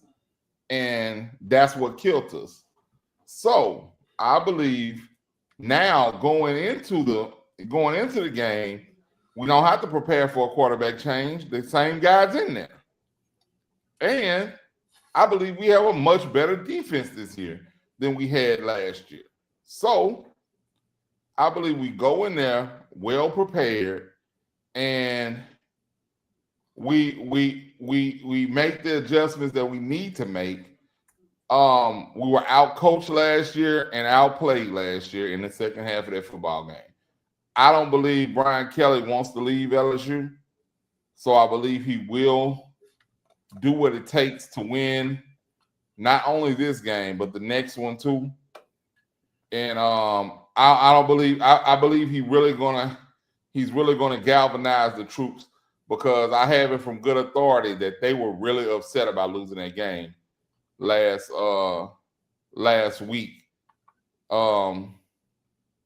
And one of the reasons why their defense is better this year is the good authority that I have it on this. And he's 6'6", 315. And he told me that they were really they're gonna be a different defense going out this year, this week. So I'm looking forward to seeing the LSU defense capitalize and do what they were supposed to do last year, this year for 4 quarters. Okay, so now that leaves me. Here's my concern, bro. Win weeks is doubtful. That hurts. Last week, I think that hurt us against Pavia. That hurt us a lot last week. Yeah. So, like, I'm concerned because Marcel Reed, bro, he can be a problem. He's in the Heisman discussion as well. But here's the thing. Le'Veon Moss is out for the A&M. And I think he may be one of the – I mean, he's not maybe. He's one of their best offensive weapons. He's a monster. Too. Yeah, so that offsets. But then you got Tyree Adams who's out for LSU as well. Bruh. Bruh, I'm taking the Tigers. I don't care, man. I got LSU, man. We gotta put it on. This game kind of reminds me of last year's Ole Miss game. I feel like Ole Miss, a lot of people thought Ole Miss was going to win that game last year. I just think LSU finds a way at home. I think that A&M misses Le'Veon Moss in this game. And Marcel Reed, we got to make him throw the football, bro. We cannot have him running all over the field, bro, like last year. This dude comes into the game last year, bro. Dude's like Vince Young reincarnated and signed with A&M instead of Texas, bro. It wasn't nothing we could do with him last year. And Moss either. Right. So I'm going to take LSU because I think A&M is really good. I've been saying that all year long. A&M is really good after watching them against Notre Dame. But LSU, dog, could you imagine A&M going on the road, knocking off Notre Dame at Notre Dame, LSU at LSU, bro? A&M's resume would stack up against anybody, bro. So, yeah, I'm going to take LSU. I just don't think it's going to be so hard for teams to go undefeated this year. I got the Tigers, bro. They have to lose at some point, A&M. Man, y'all got to pick against LSU at some point. Hey, bro, hey, you pick against Texas. I ain't hear you pick against Texas yet. It's coming. So next week, you're taking Vanderbilt over Texas. Is it next week? I think it is. I think it's November 1st. Yeah. Yep. Next week. Maybe. I did say that in the offseason that I thought we were going to lose the Florida game, and I don't think we picked it on the show. But how convenient. But Texas, bro, and LSU, they're the same team, bro. Same team. Nah, we better than y'all. Hey, I give Texas credit, bro. Hey, shout out to Kentucky. I know we all for college football after this, but I would have went for it on 4th down too, bro. I don't know what, bro. Texas stuffed that, dog. I'm like, bro, what? Texas, I was like, if they get in, Texas couldn't move the ball offensively. And Texas is so trash. And Arch missed the easiest throw to his tight end, bro. Dude was wide open. I'm just like, bro, that's a throw you should make blindfolded. He's gonna get better though, bro. He's gonna get better. Hey, bro. He is. I'm gonna be honest with you, bro. I love Arch. He's from Louisiana and everything, but he wasn't playing nobody in Newman, bro. And I think it's showing. He wasn't playing nobody in Newman, bro. But then now I don't know Louisiana high school, but didn't Peyton and Odell go to that school too? Yeah. Yeah. So it's they like ain't playing nobody either. So that's what I'm saying. Like, I don't go back to that because I've seen players that have gone to Newman end up really good. So it's just, I do think he's gonna get better though. He's got time. He's a sophomore. He's got time. He got to listen to his uncles more though, bro. Transfer. What I don't like about Arch is I don't like his mechanics. Exactly. I don't know how you have two Hall of Fame uncles and you don't have better mechanics. I that blows my mind. I feel like when he makes those sidearm throws, like, bro, what are you doing? And they're way off, and he keeps throwing them, and it really pisses me off. Because I'm just like, bro, like that. This is like mechanics. This is as basic as it gets. If I'm his uncles, I'm making him switch his mechanics in the off season. I'm figuring out another. When he throws down the field, it looks hard for him. So I don't get it. You thought that Eli had great mechanics though? Eli didn't have the best mechanics, but he never missed like easy throws though. Right. Yeah, I don't think Eli has the best mechanics neither. But I mean, hey, that's just my take. But Eli, transfer to Ole Miss. let me give you a couple of teams that Newman plays. This year, he ain't gonna know who that is. I'm gonna give him some context. St. Charles Catholics, that's a Catholic school, I believe, in New Orleans as well. Riverside Academy, same thing. And they lost to both of those teams this year. I know they didn't have anything to do with him. They played some school named Willow, Riverdale, Cohen, Sarah T. Reed, Metairie Park, Country Day. That's another small school in New Orleans, and South Plaquemine. All right, so you don't know who those guys are. You're not from Louisiana, but that guy is. Tell me one of them schools that you've heard of. Not that you know that's a. They not Etna Carr or St. Augustine. Which are both in New Orleans. Or John Curtis or West Monroe, Indiana. Gary Crew. Washita. LCA. I ain't say that. I'm just messing with you. Yeah. Washita better than Acadiana this year. Oh, here we we gonna find out, right? We might not. Y'all gotta do something. Hey, bro, Acadiana slowly turning it around. All right. Hey, bro. Hey, you right. You know what? You right. Send Edwin to that big LRCA. Hey! He might be at that big end, bro. Oh, man. Come on, bro. The real school on the outside of town. Go ahead, box office. He's just talking nonsense now. Like usual. All right, we're going to the NFL. Which, by the way, my Colts have the best record in the league. If anybody Here we go. Winners and losers for this previous week. Go ahead. Hey, bro. As far as losers, bro. Hey, bro. Everybody's losers should be the same. What in the hell was that, New York? How do you lose that game on Sunday to the Broncos, bro? Dog.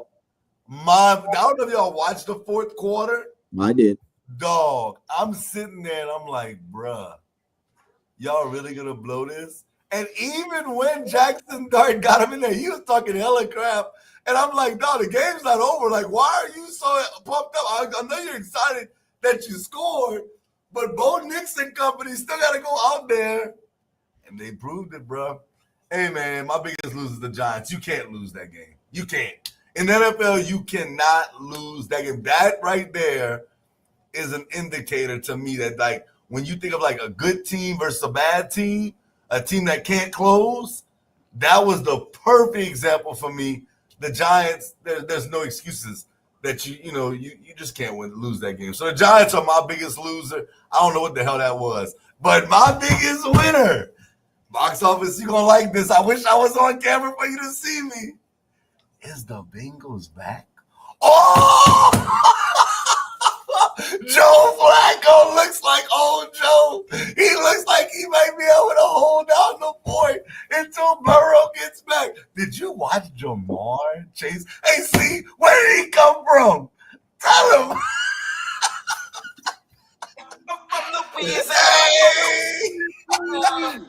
Hey, 16 catches, bro. 16 catches, bro. And look, Jalen Ramsey. Oh, you want some? Come over here.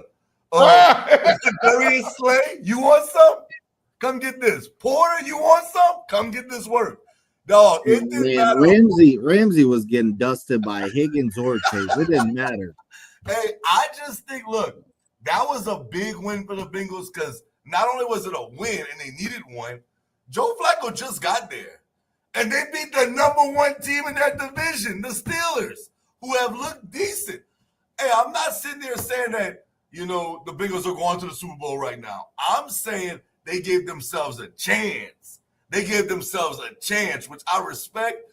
I think they're the biggest winner because when you look at it, right now they're the only team undefeated in that division. I know it's only 2 games, but they're 2-0 in that division. And if they can keep pulling some wins together, and it comes down to who, if their record's the same, right now they have it over the Steelers. So I'm going Bengals, bro. I think the Bengals actually found something with Joe Flacco. They looked good offensively, bro. We're not going to do that. They look like what we thought they could look like going into this season. You want some of T. Higgins? Here you go. You want some of Jamar Chase? Here you go. Baby, I'm happy. Who they, baby? Bro, shut up. Saying that dumb crap, man. Let's go, Bengals. All right, man. So I agree with you. We all should have the same loser. The Giants, bro. That was horrible. That was horrible. But this is where I disagree with you at. They are a bad team, but they're a young team. And they did find their quarterback. I think they found their quarterback and their running back. They got something cooking over there. So now they have a quarterback, a running back, and when Neighbors gets healthy, a receiver. Right? That's a fact. And they already had a defensive line. So they get another receiver. They might be cooking with grease over there, bro. I'm going to be honest with you. Now, they did lose this game. That was inexperience. And Jackson Dart showed that with him celebrating and talking crap after they took the lead when it was still plenty of time on the clock, as we saw. And you can't let a team score 33 points in the fourth quarter. 1 quarter. Bruh, how? That's almost. I don't get it, bro. I don't get it. They you do that, you do prove that you're a bad team. And I don't think Denver's a good team. Being honest. I think they're better coached. But I think Dable with that loss. I mean, that's his name, huh? Dable? Dable's the head coach, yep. He just put himself back on the hot seat. I thought that he had gotten himself off the hot seat with Jackson Dart and Scatterbo. I thought they had got their coach off the hot seat. But right now, he just put himself back on the hot seat by giving up 33 points in the fourth quarter and losing. So, but you never know, man.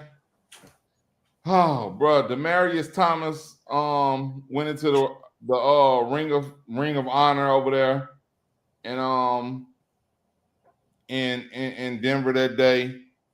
Maybe he was with them. I don't know, bro. You know what I mean? I've heard people saying that type of stuff, but 33 points in 1 quarter especially the fourth quarter, that's a recipe for destruction for any coach. So they're my losers. Winners, surprisingly, I totally agree with you, X. The Bengals. Joe Flacco came right in not off the street, but from a whole nother team that might as well been the street. He came from the Browns, and he walked right in, and he showed you the difference between being able to throw to Jamar Chase and T. Higgins and throwing to whoever the hell Judy and them boys over there in Cleveland. He showed you the big difference between that. And his experience showed as well. You put Flacco into a position that he can thrive, like having some weapons around him like that, his experience will shine through. And he won the battle of old ass quarterbacks. And I think that that signaled that I think that may start the Aaron Rodgers spiral that I've been expecting. I think they might have started it. Because I can guarantee you a couple of more losses like that, that cancer is gonna come out of remission and take over the Steelers. Rodgers played well though. See, we're not doing that. We're not gonna do that. A couple of more losses. Three or four. A couple of more losses. I guarantee you, he's going to turn and show his real face. He's going to pull out that mask, and you're going to see the real Aaron Rodgers again. So I hate that dude so much, right? Oh, he's an asshole. He sucks, bro. He sucks. There y'all go again with saying nothing stinks and now Aaron Rodgers sucks, man. That makes it's crazy. No, he doesn't stink as a player. Oh, okay. But his history as a person, as a teammate, is terrible. His teammates love him. Do the organizations love him? Yeah, the Packers love him, and Mike Tomlin loves him so far. The Packers don't love him. Yes, they do. Boy, they let him leave. After how many years? They let him leave. The Colts don't love Peyton Manning because they let him leave. The Patriots don't love Tom Brady because they let him leave. Hold on. No, bro. We're not gonna compare the Colts letting Peyton Manning leave after a neck surgery and drafting Tom Brady. The Patriots don't like Tom Brady. The Patriots picked the wrong. They picked wrong. The Packers picked it wrong. No, they didn't. What are they doing? Jordan Love has not proven anything yet. What has Rodgers done since he left? But you think the Packers hate Aaron Rodgers? Yeah, what? Yes. What are you talking about? No, they don't, bro. Yes, bro. Watch Aaron the Packers are gonna honor. They're gonna honor him this weekend because they hate him so much. I thought it was in Pittsburgh though. Yeah, but they're gonna honor him some way. They're gonna show some type of. I thought we just be saying shit, bro. I don't want to hear it. Listen, no, they don't hate him. What are you talking about, bro? He held them for ransom every year. By taking them to the NFC title game. What? Brett Favre did the same thing, though. See, you're absolutely right. And what they hate him? Brett Favre? They don't hate. When they let his ass go, they did. Yes. No, they don't. Bruh. You be saying shit. So you think they left? So you think they left on good terms? I think that they thought that they had a good quarterback like Aaron Rodgers. When they let Favre go, they felt like they had the guy for the future. They wanted to roll with him. That doesn't mean you hate the guy, though. Because of age. Because of age. Bro. That's why. All right. So let's use Drew Brees. Yeah. I don't care who we drafted. Drew Brees wasn't going nowhere. But that don't mean that. I'm saying I don't. That means that warrants that they hate the guy. Like okay, like for instance, you know this because you're a little older than box office. It's not no knock to box office though. But the 49ers let Montana leave because they had the guy in Steve Young. They felt like he was the guy. They don't hate him. Let him leave. That don't mean they hate him though. That's a totally different situation because there's no way they could let Montana. Montana was coming off a horrible injury. But hey man, I'm just saying I don't think that they let Aaron Rodgers go after being back-to-back MVPs.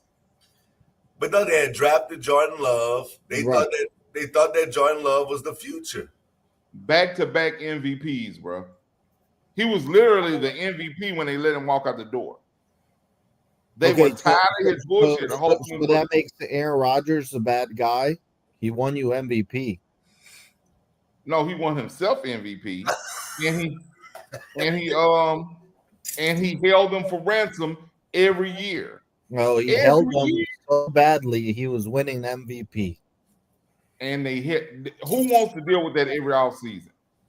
Clearly not the anybody will deal with an MVP unless they just think he's getting old, and that's it. That's the reason he was let go. Anybody won't. That's why they let him leave. I'm coming right back. No, it's because he's old, bro. No one hates Aaron Rodgers in Green Bay. Literally, no one. Yeah, bro. They might not now, because who cares now? You look at him now and you like, oh man, look at Aaron Rodgers. Look at him. And I know Mike Tomlin loves him as well. For now. Until he does some backbiting like he was doing in New York. Like he was doing in Green Bay to the coach. He knows more than the coach. Did we forget the stuff about this dude? No one hates him. Literally no one. All right. What's the coach of Green Bay's name? LaFleur. I don't think he hates him either. He was so disrespectful to LaFleur, bro. It was ridiculous. You think LaFleur wanted him there? I think LaFleur wouldn't have a job if it wasn't for Aaron Rodgers. Do you think LaFleur wanted him there? Yeah, until he got old. He was the MVP when he got old. Yeah, but you drafted a guy. Like that guy, you have to eventually start or they're going to sign somewhere else. You eventually have to make that move if you draft the guy in the first round. Like no quarterback is going to be on the bench for 7 years. After year 4 or 5, when they can sign elsewhere, they're going to say, I'm out. I'm going to go take the job with the Saints where I could actually start.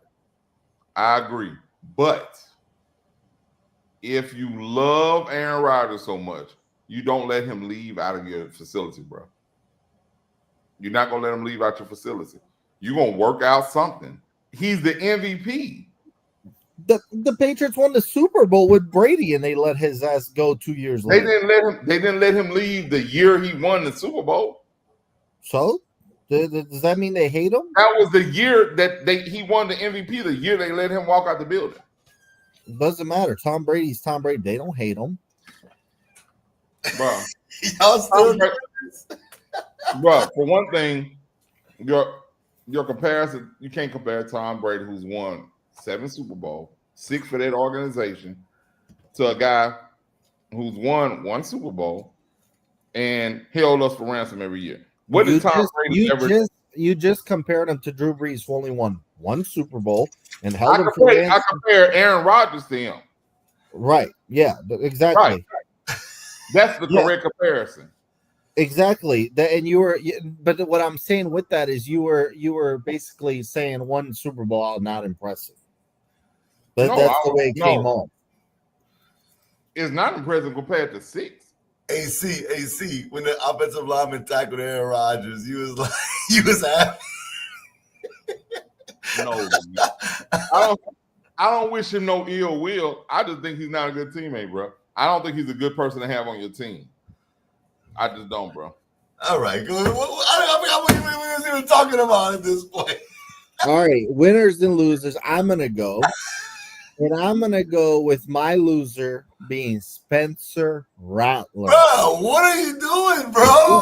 Bro, Spencer Rattler, I was told he's the Saints' future.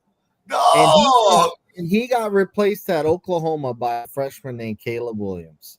Here he goes in the NFL. What do you know? Playing Caleb Williams. And how does Spencer Rattler get revenge? By having 4 turnovers. That's the Saints' future. Spencer Rattler, you were ass. You are not the Saints' future unless they are just lost. Spencer Rattler was terrible. He's got 1 win in his career. And by the way, the Saints passed on Jackson Dart, who looks actually like the Giants' future. Every week, who Dart beat, looks good. who beat Jackson Dart? The Who's Saints, beat? the Saints beat them. Oh, so when the Saints lose, it's Rattler that's losing, but not the Saints. Rattlers got one win though in Who's like it 12 games. Who's it against? The Saints. It doesn't mean anything. Who's it against? I just answered you. No, you said the Saints. The Saints didn't play the Saints. Who the Saints get their one win against? The Giants. Okay, who's their quarterback? Jackson Dart. Okay, now continue to tell me about how much Jackson Dart's better. Nick Foles beat Tom Brady in the Super Bowl. Who's better? Okay, let me ask you this. Hold on. Again,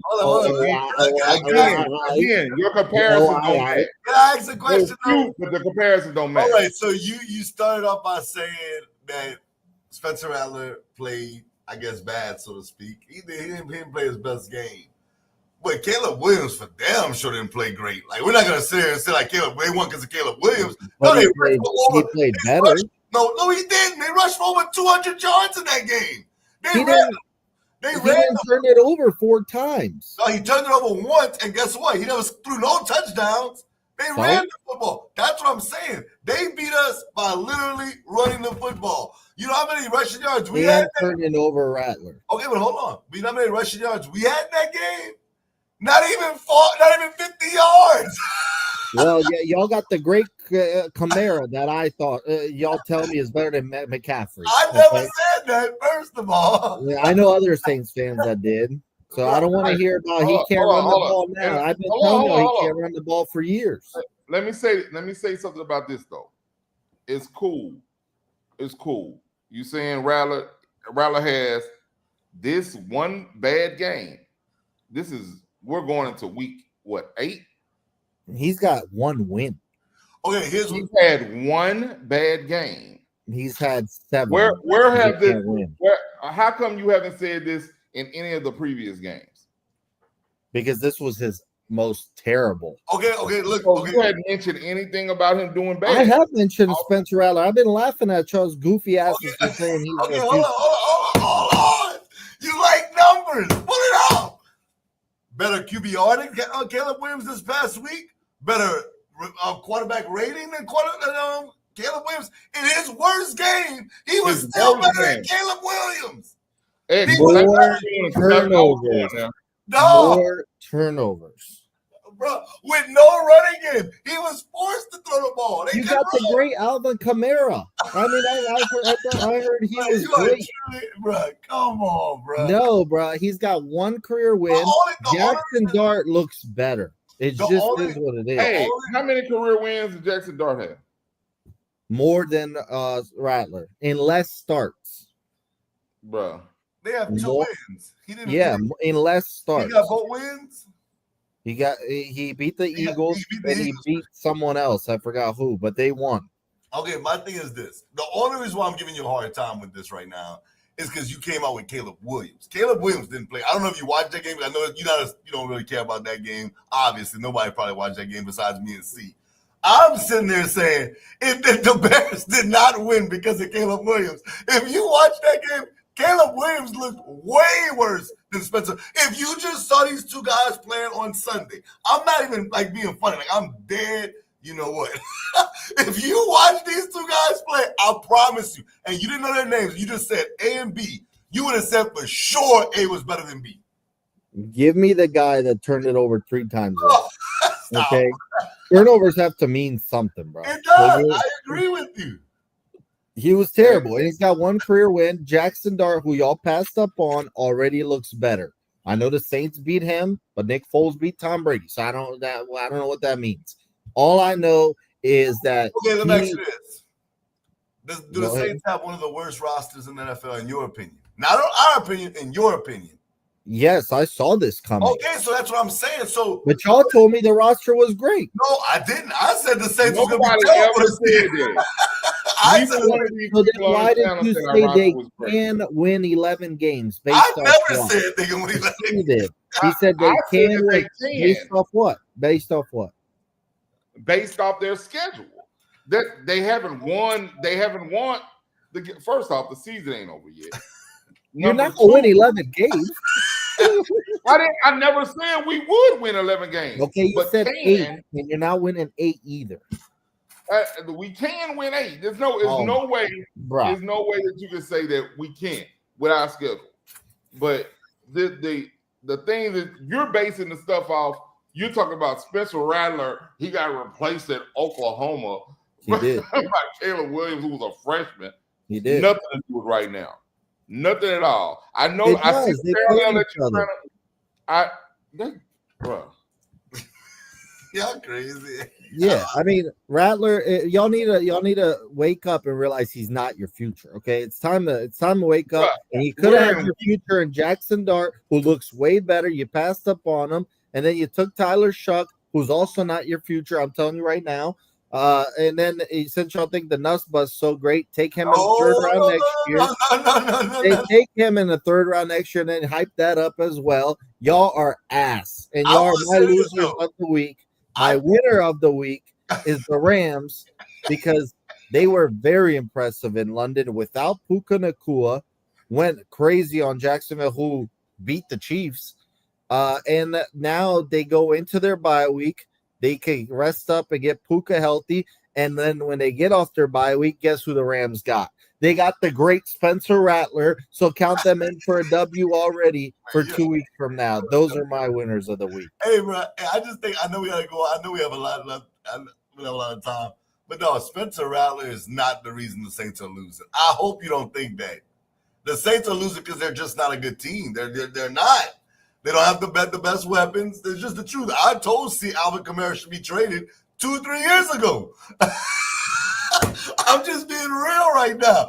We just don't have the pieces right now. But Spencer Rattler actually, and I'm not saying it because I said he was going to be the franchise quarterback. I'm saying it because I'm really watching it. And I'm like, bro, Rattler is not bad, bro. You tripping. And he's also not your future.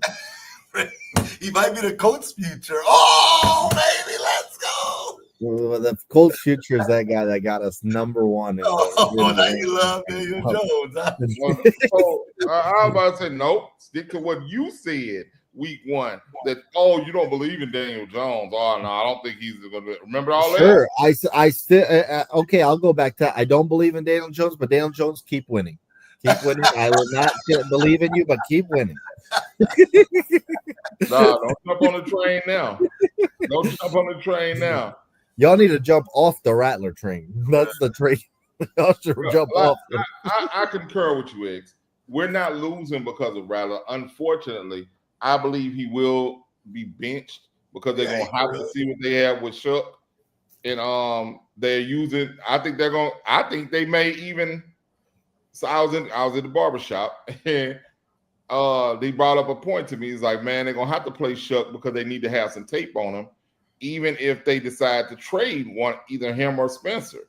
I was like, damn, that's true. Because nobody's gonna trade for either one of them people. And you'll get a 7th rounder for somebody you spent a 2nd rounder on, unless he has some tape. So that's why I think they're gonna end up letting him get some playing time, unless Spencer pulls out a couple of these wins. He has to beat Tampa and whoever we have after that. The Rams. And, yeah. If he beats Tampa and the Rams, I think he's safe for the rest of the year, and they'll let him battle it out in the off season. But I think if we're 1-10, I think it is 1-9 going into the bye week. I think we come out of that bye week with Tyler Shuck as our starting quarterback, unfortunately. That's exciting. Bro, chill, bro. All right, let's move on. Next topic. We're going to do our top 5 power rankings in the NFL right now. Look, he only wants to do this because the Colts are actually one of the better teams. Y'all don't have to include them. Bro, you are off the chain, bro. I swear, you never seen Tom Hayes on this show. You are something else. All right, bro. I'm going to do this because I know this is what you want to hear. But I'm not putting the Colts number 1, even though I did say with Daniel Jones, y'all were going to be much better than y'all would be with that Oh God! Shout out to Anthony Richardson, though, bro. I will say shout out to him. By the way, Anthony Richardson has not played more than like 2 snaps this year, and those were in garbage time. And that fool is on IR, bro. That's crazy, bro. Bruh. All right, I'm gonna go with number 5. I know they haven't looked great, but they won this past week. I know you're gonna lose your mind when I say it, probably. I got Philly, bro. I know. They haven't looked great. They lost 2 back-to-back, then they won this past week against Minnesota. It didn't look great. I just think I have to go up what I really just know.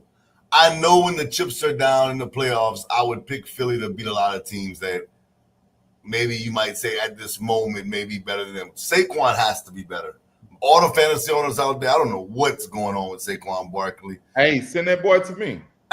So I mean, I don't know, but I'm still gonna have them at 5 just because, and it's really just off the strength that they're the champs. That's literally it. If I'm going over the eye test the last 3 weeks, they would not be at number 5.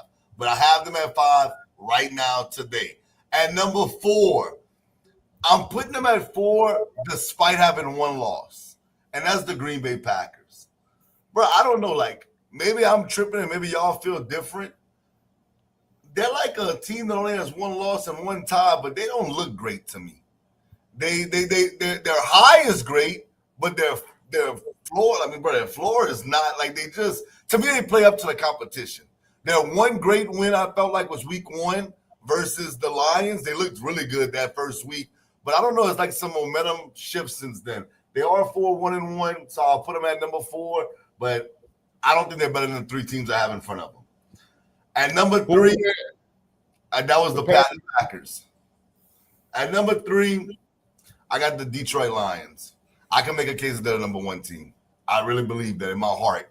The Detroit Lions, Baker might have been the MVP going into last week. I think most of us said Baker was the MVP. I know Mike Evans got hurt in that game. Ibuka tried to play. Chris Godwin didn't play. I know they're missing people, but the Lions dominated that game. They dominated that game. I think the Lions, when they're hitting on all cylinders, they're probably the scariest team to play in the NFL outside of the number 2 team. And boy, was I wrong. The Kansas City Chiefs are back, bro. Them fools are back. I'm scared to death. I'm scared to death of the Chiefs, bro. The Chiefs, bro, since they lost to Jacksonville, that looks like the Chiefs that win Super Bowls the last 2 weeks. That looks like, and now Rice is back, bro. Bro, they're dangerous. But number 1 is the Colts, bro. I'm not a hater. I'll give credit where credit's due, bro. The way that they play the game, bro, they go through, oh my God, what's his name? The running back. Jonathan Taylor. They go through Jonathan Taylor. Jonathan Taylor looks like Saquon did last year. And Daniel Jones makes all the right throws, bro. Michael Pittman looks really good out there for them. Tyler Warren's really good. The defense makes plays. They're optimistic out there. I think the Colts, bro, are dangerous. They remind me of the Vikings last year. They really do. They remind me of Sam Darnold and the Vikings last year. I'm not saying that the Chiefs are not better than them, but I have to give the Colts credit for the fact that they have 1 loss on their record. And they look good. It's not like they just barely getting by. They're going on the road to LA, knocking off the Chargers, who I thought was going to be good, even though they have injuries. The Colts look good. They look the part of a 6-1 team. So I'm going to give them their flowers. They're the number 1 team right now, but the Chiefs are there, but they're coming. They're coming. And the Lions, to me, when healthy, they can beat anybody in the NFL. All right, cool. Let me correct your list right quick. All right. So starting off my list at number 5, I'm gonna blow both of y'all's minds. Pause or whatever. Number 5, I have in my list is based on who I would pick in a game to win games in the playoffs based off my own eyes. I got the Dallas Cowboys. Wow. Yeah. Really? Crazy. Yeah, bro. I got the Dallas Cowboys at 5, man. Oh, I gotta hear this. Who you have in front of them now? Oh, I gotta hear this. All right. At 4. At 4, I have the Los Angeles Rams. Okay. I got the Los Angeles Rams at 4.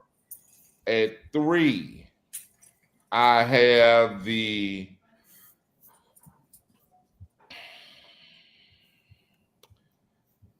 I have the Indianapolis Colts at 3. I'm not mad at that. That's fair. I have the Indianapolis Colts at 3 because, like I said, this is who I would pick to win a game against each other, right? So number 3, I understand they only have 1 loss, and the teams I have above them actually have more losses than them. I have at number 2 the Kansas City Chiefs. I agree, X. They back. They back. Oh my God, that's the damn Pat Mahomes that we got used to. That's MVP, Pat. Right, that's MVP Pat. That's number 1 in fantasy draft pick Pat. Right. That I passed on him so many times in all my drafts, and I even declined to trade for him earlier this season. Man, Yeah.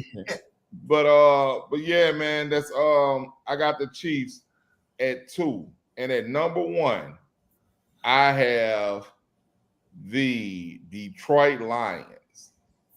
I would pick them to win any game against anybody in the league right now. Right now, I would. And you picked the Bucks on Monday night. You was the only one that took the Bucks. Yeah, and guess what? They fixed my ass. They showed me. I'm a believer. Hey, bro, I'm not gonna go off what I think. I'm gonna go with what I saw. Right. And them boys, I don't care. I don't care if Mike Evans played the whole game. They wasn't beating them. And they made MVP Baker look like the Baker that was getting shipped around from California to Carolina and all that other stuff, bro. They made him look like that Baker. He didn't look like the second coming of Tom Brady in Tampa. So I got Detroit. And I think my list is pretty solid. I think it's built to last, bro. Noticeably absent from my list is the world champion Eagles. I'm not impressed, bro. I'm not impressed. They I think if they played the Cowboys today, they would lose. Wow. In the playoffs, so you would take the Cowboys to beat the Eagles and the Packers. Yes. Wow. Yeah. A healthy Cowboys team. Dak Prescott is playing some of the. I think Dak Prescott is probably playing the second best quarterback right now than Patrick Mahomes. Wow, I'm shocked that you think that they would beat. You think they would beat Tampa in the playoffs too? Yeah. Wow. This Tampa. Well, Tampa's gonna get healthy. I'm just talking about today, man. I know. I feel you.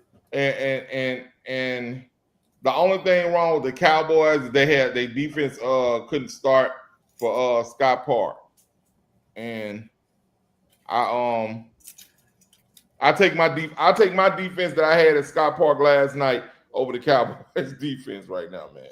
So that was interesting. Go ahead, box office. I'm here. I want to hear what you have to say. All right, so I don't have a problem with y'all's list, except I think C went a little too far with the Cowboys because they do look good offensively, but they lost to Chicago, they lost to Carolina. Like they're one of those teams that can beat anybody but lose to anybody. Yeah, and that's not the way you want to be because I think eventually they're gonna have too many of those like crappy losses. But we'll see. Dak is playing well though. Number 5, I'm going to go Green Bay. I'm with X here. They don't look good, though. Their defense, I feel like, holds them in a lot of games. And that's what I was saying. I'm like, Jordan Love, bruh, he's just not doing it for me. Is he a top 10 quarterback? I don't know. I don't know. I don't like he's not awful, but he's not playing well. Josh Jacobs does most of the lifting on offense. Micah and them do a lot on defense. I just don't like what I see out of Jordan Love. I don't. Now, what is this? His third year starting? Yeah, third year.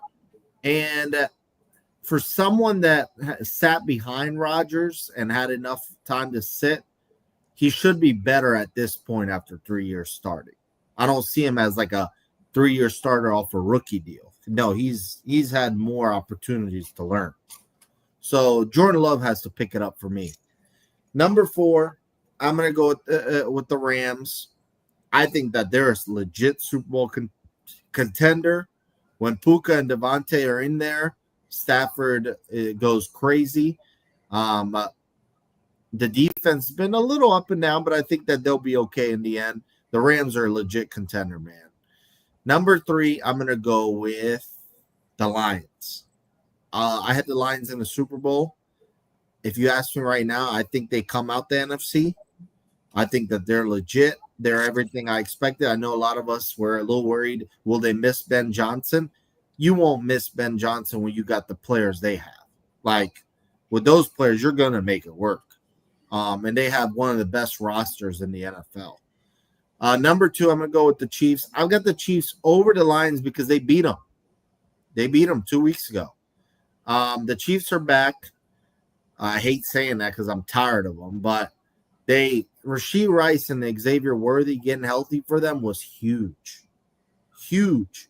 Well, Rashee Rice wasn't even hurt, but still.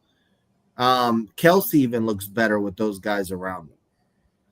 Number 1, I'm going to go with my Indianapolis Colts. I can't believe I'm saying it because I didn't expect this year to go this way. But the Colts look very efficient on offense. Like, it's hard getting them to punt. I think Steichen has done a masterful job of spreading the ball around and calling what he's called this far throughout the season. Y'all know I was not a Daniel Jones fan, but it might just have been the Giants. It might have just been the Giants. It wasn't maybe wasn't the fit for him.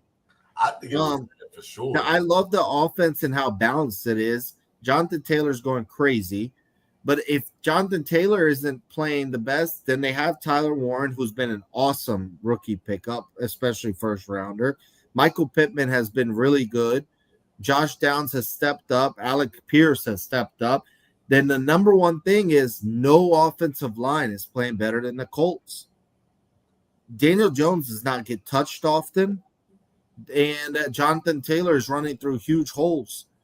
The secondary could be better. That's the issue with the Colts. They do get burned a lot. Herbert threw for over 400 yards. Now, obviously, they were losing, so he had to throw. But I'm worried about the secondary. The Colts might have to go after somebody in the secondary or someone else at the defensive line.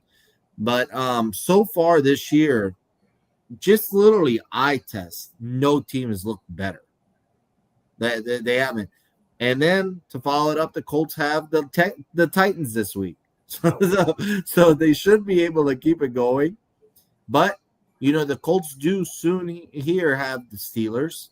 They have the Chiefs.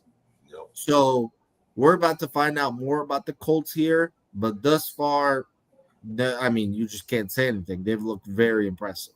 Yeah, their one loss was on the road to the Rams. And then that was the game A.D. Mitchell dropped the fumble and changed the game. So that tells you everything you need to know. And y'all both had the Rams in y'all top 5 power rankings. I didn't, but I had the Rams making it to the Super Bowl. So we're all high on the Rams this year. It just, man, I just think I couldn't put them in my top 5. No Puka Nakua. I know they won against Jacksonville, but Jacksonville hasn't looked the same since they beat Kansas City. All right. So real quick, just for promo purposes, let's run down our top 5 individually so I can just catch this. I'll go first as of whatever it is, week 7, 8. I'm going to go 5 with the Packers. They're 4-1-1, so I can't argue against that, but Love needs to play better. 4, the Rams. They've been great. 2 losses, but they're a contender. Number 3, the Lions. They're only below Kansas City because they lost to them, but I think they're the best team in the NFC. Number 2, the Chiefs. Rashee Rice and Worthy have changed the offense. And number 1, the Colts, simply based off the record they have. Okay, very similar to box office. Number 5, I do have the defending champ Eagles. I just think that if they're hitting on all cylinders, they can beat anybody on any given Sunday. And they only have 2 losses right now. They just have to get their running game going. Number 4, I got the Packers. Even though I haven't loved what I've seen from the Packers, they only have 1 loss. 1 loss, I got to reward them for that. So they're number 4. And then I'm with box office the rest of the way. I got the Lions at 3, who I think really you can make a case as the best team in the NFL when they're hitting on all cylinders. Number 2, the Chiefs are back. Rice, oh, God. I don't know what happened. We got into Patrick Mahomes, but they're number 2. And number 1, what you've seen so far, the one team that you can make a case could be undefeated had A.D. Mitchell scored is the Colts. So I got the Colts at 1. All right. So, and just to correct y'all's list, number 5, based off my eye test and who I would think would win a playoff game against each other, this is how my list is constructed. Right now, currently constructed, I got the Cowboys at 5. Number 4, I have the Rams, who I believe is the second best team in the NFC when healthy. Number 3, I have the Colts, and they have the best record in the league, but I actually just have them at 3 because at playoff time, I believe the top 2 teams will beat them. And number 2, I have the Chiefs with Patrick Mahomes playing like he's playing. Got Rashee Rice back, and I mean it's academic right now. We already know what the Chiefs bring to the table. Number 1, I have the Detroit Mighty Lions, and I believe that they're the best team in the league right now. If I had to pick a team playing one team or another in the playoffs, I would go with the Lions. Okay. All right. Next topic, our last NFL topic before the picks. Give me a name that's a notable name that is going to be traded by the trade deadline in 2 weeks. You actually, I want to say this. I know this is a notable name that I say, I'm not going to say will be traded, but me and my friends was talking about that today. And I'm going to give you one box office, and you're going to be like, wow. No, you're gonna be like, it's not going to happen. But and also give me a team that needs to make a move. I'm going to tell you a coach that needs to make a move because it's been terrible for him. And that is the Jets. The Jets. Aaron Glenn needs to do something to say, I know it's his first year, and I'm not saying he's going to get fired, but dog, I would trade for Shedeur Sanders. I swear, if I'm the Jets, just imagine Shedeur going to New York.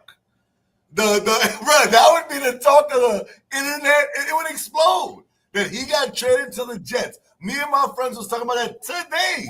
They were like, what would you do if you was the Jets GM? I was like, dog, I would trade for Shedeur. Like, I'm taking a chance. Like, at the end of the day, I may lose my job if I'm Aaron Glenn. That front office, they may tear everything down. The Jets have looked so bad this year that you have to do something.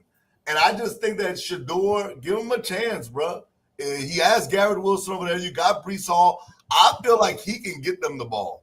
I would trade for Shedeur. I know it may not happen, but that's the one I think that if you say X, what's the one that you would like to see happen? That's the one because I think that would be awesome.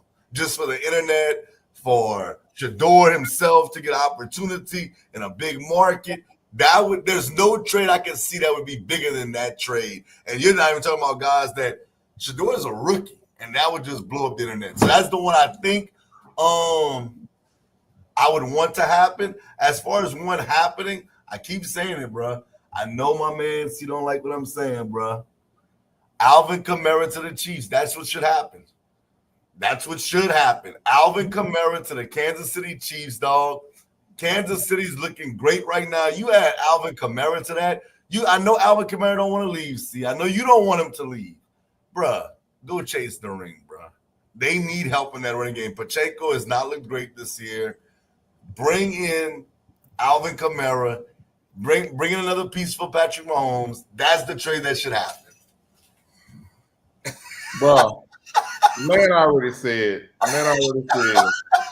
that if he trade him, he's gonna be somewhere sipping pina coladas. You know what that means? Bro, he gonna go play with Patrick Mahomes, bro. He's going to go play for Patrick Mahomes. Bro, Alvin Kamara's gonna go retire. He'll Bro, go play with Patrick Mahomes on Madden. he's not gonna retire. If they trade to the Chiefs, that boy's playing. You can He, believe. he's lying. He would play for them. He would. I doubt it, bro. I doubt it. Man, loyalty is a thing. I agree, but I'm saying like I'm loyal, giving him the right to go win a ring, bro. He needs to go win a ring. Instead of being loyal, how about he start producing? Oh wow! Looks like the Saints are loyal to him. He Hey, needs to bro. start being loyal to them. Hey, and I'm gonna say this, and I'm gonna be very transparent. I think our play calling has been atrocious. Really? Yes, I think our play calling has been atrocious. I believe that we got a coach that is supposed to be a play calling genius, and I believe we can move the ball all the way to the 20 and can't get in the end zone most times. I don't know. The conspiracy theorist at my barbershop said that he's doing it on purpose, but I didn't. They failed to give me the logic of why he was doing it on purpose. But I just think that Kubiak was a better play caller than him last year. Wow. I really do. Now I'm not saying that the Saints made a mistake.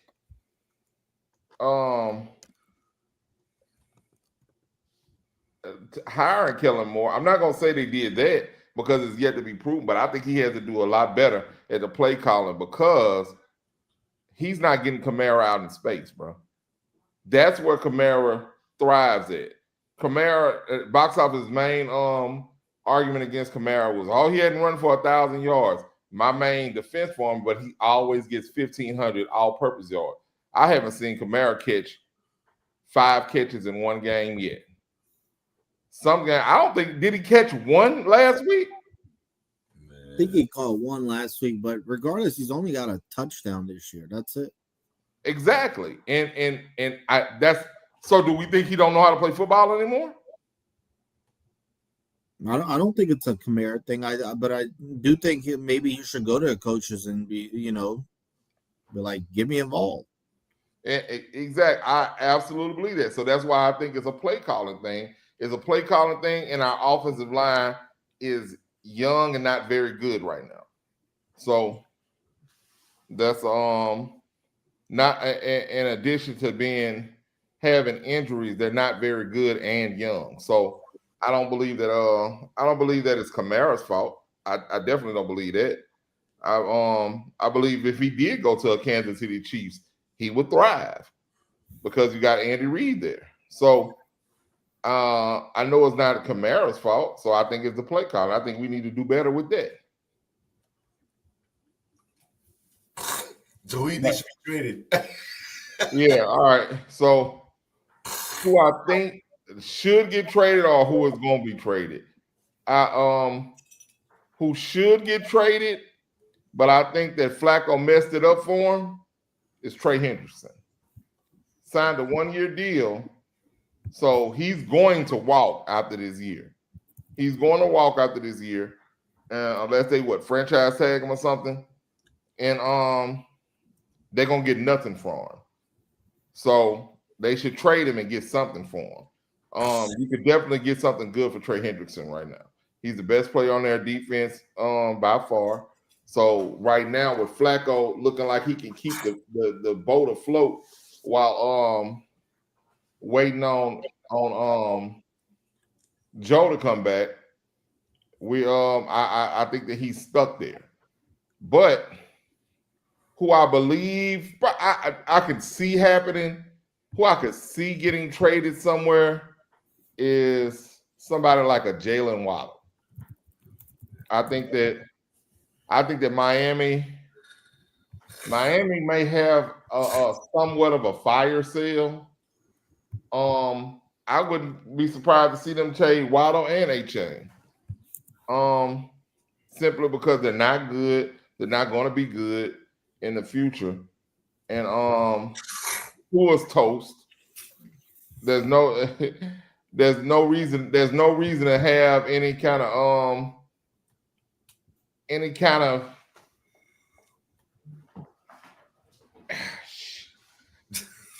hope, any kind of hope that Tua is going to be that's going to bring y'all out of this year or next year. I think they're going to be drafting a quarterback this year or trading for one. We got one that we can trade you. He hadn't played an NFL game yet, but he's 6'5".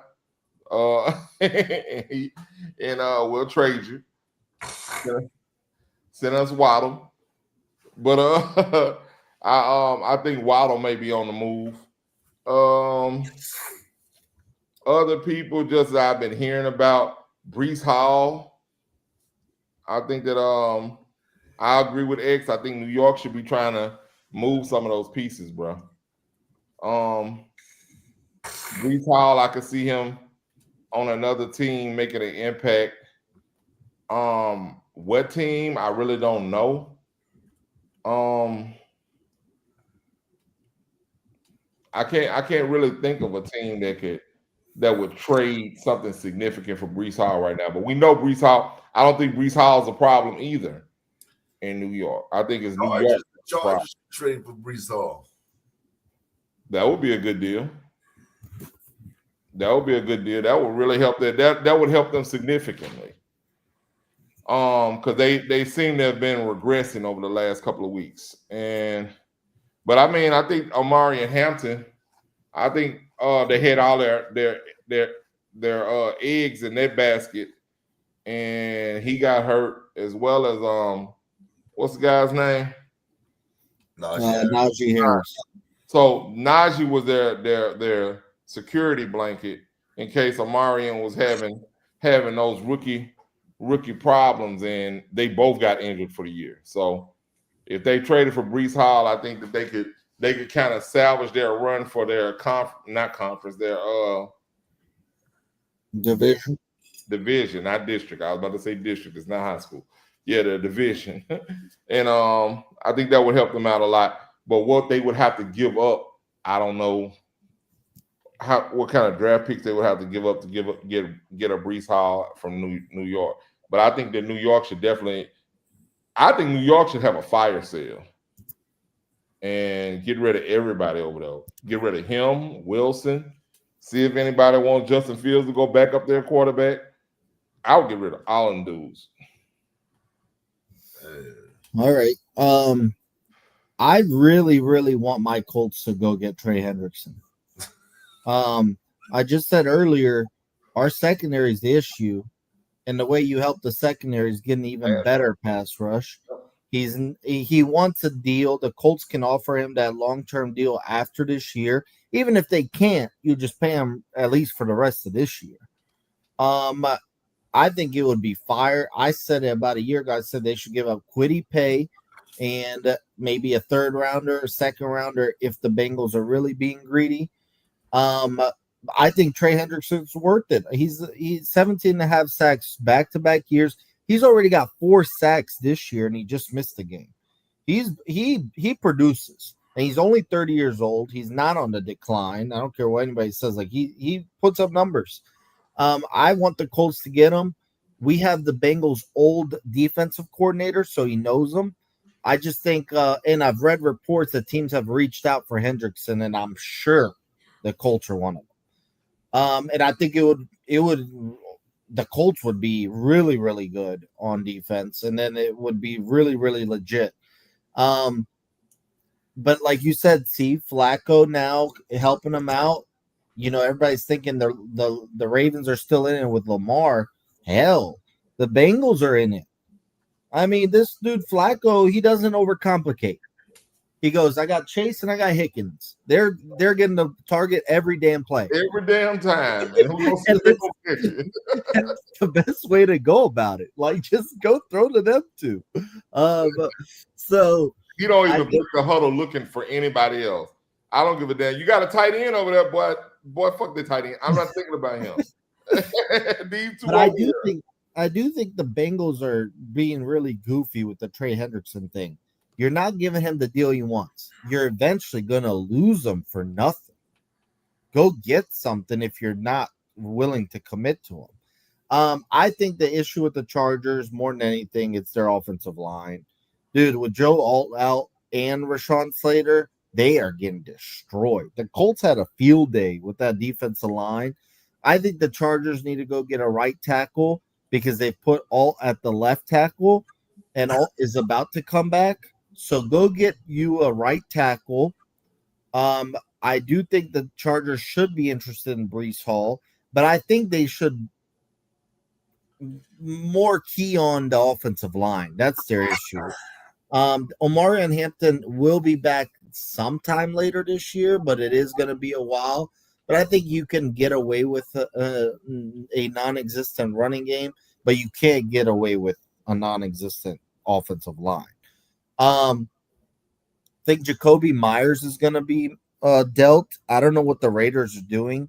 He's like requested a trade like 6 times now, and they just won't let him go. I'm like, I don't know what the Raiders are doing. Nothing the Raiders have done makes sense to me. I think they should move on for Max Crosby. The Cowboys apparently reached out about Max Crosby. They don't want to let him go. They want him to burn and die in Vegas, losing every year. If I'm Max Crosby, I want to get the hell out of there.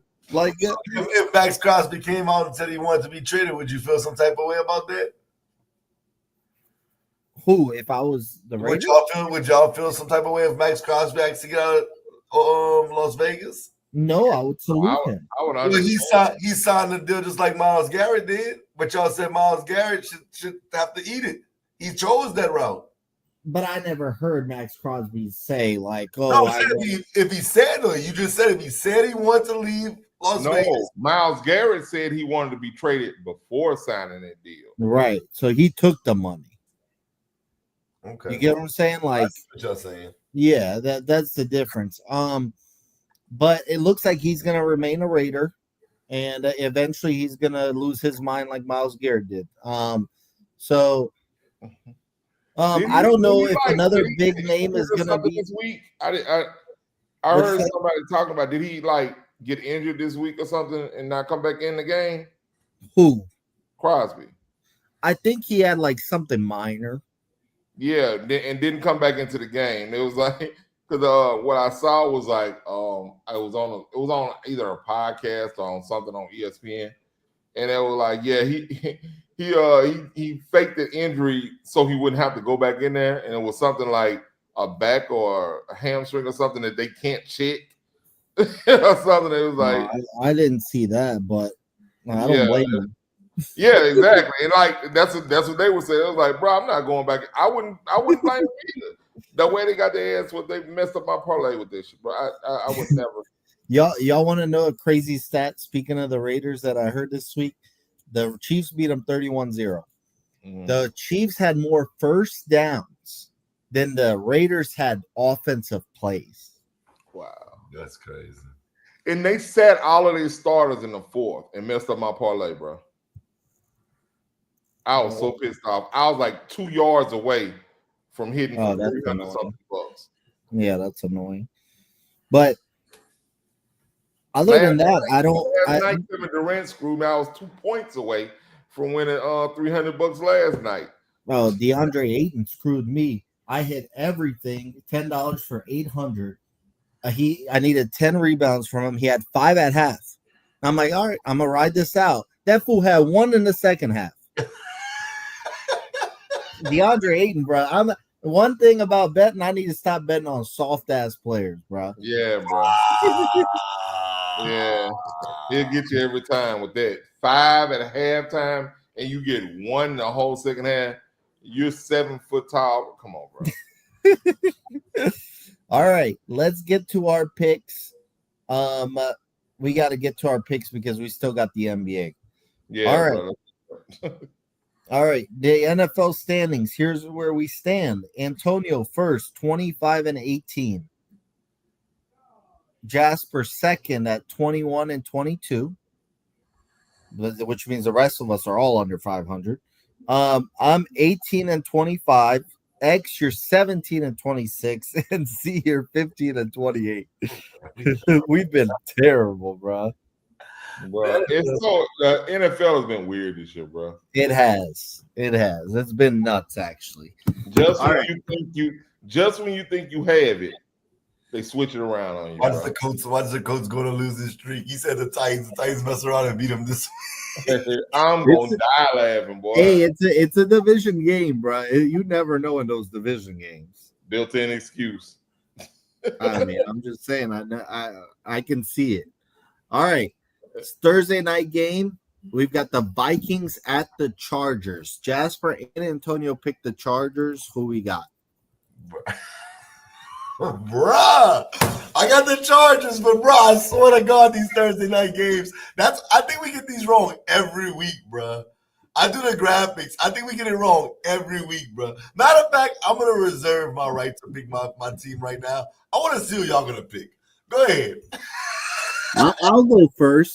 I got the Chargers, but this is the type of game that the underdog would win. The Chargers are beat up on offensive line.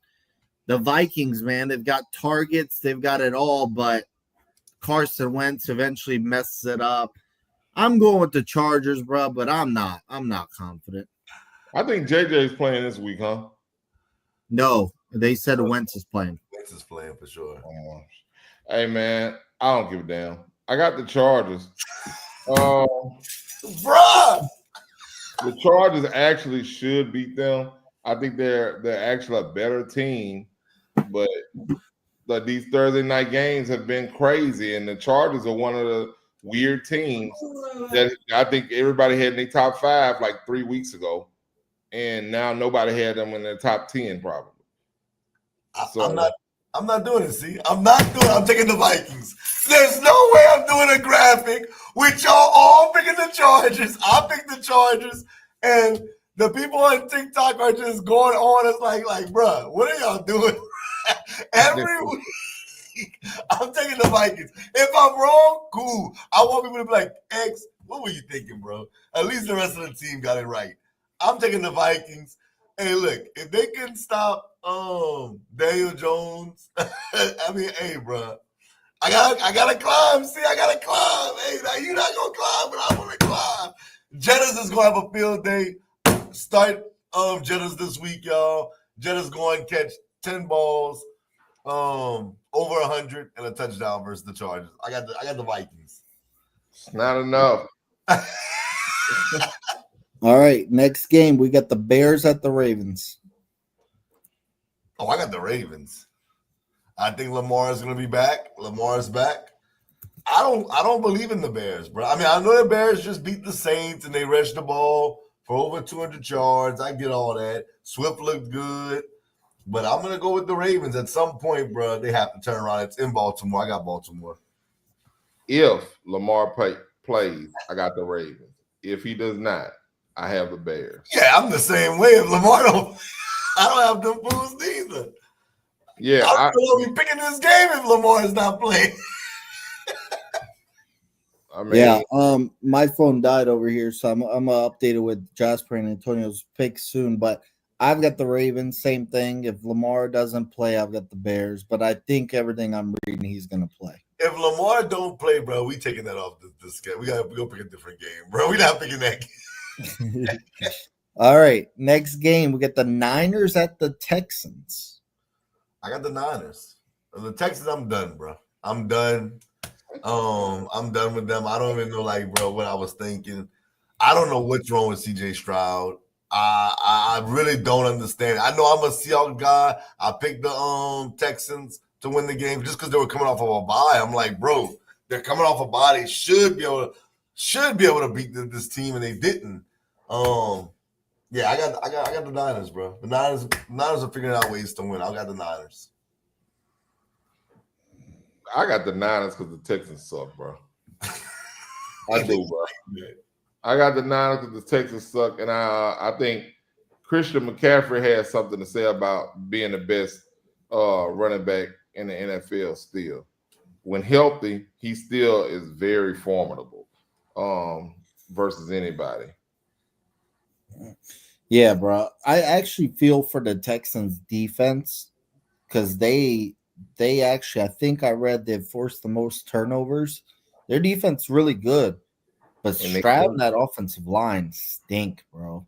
They they are bad. I was watching that game last Monday, and I'm just sitting in awe how bad that offense is.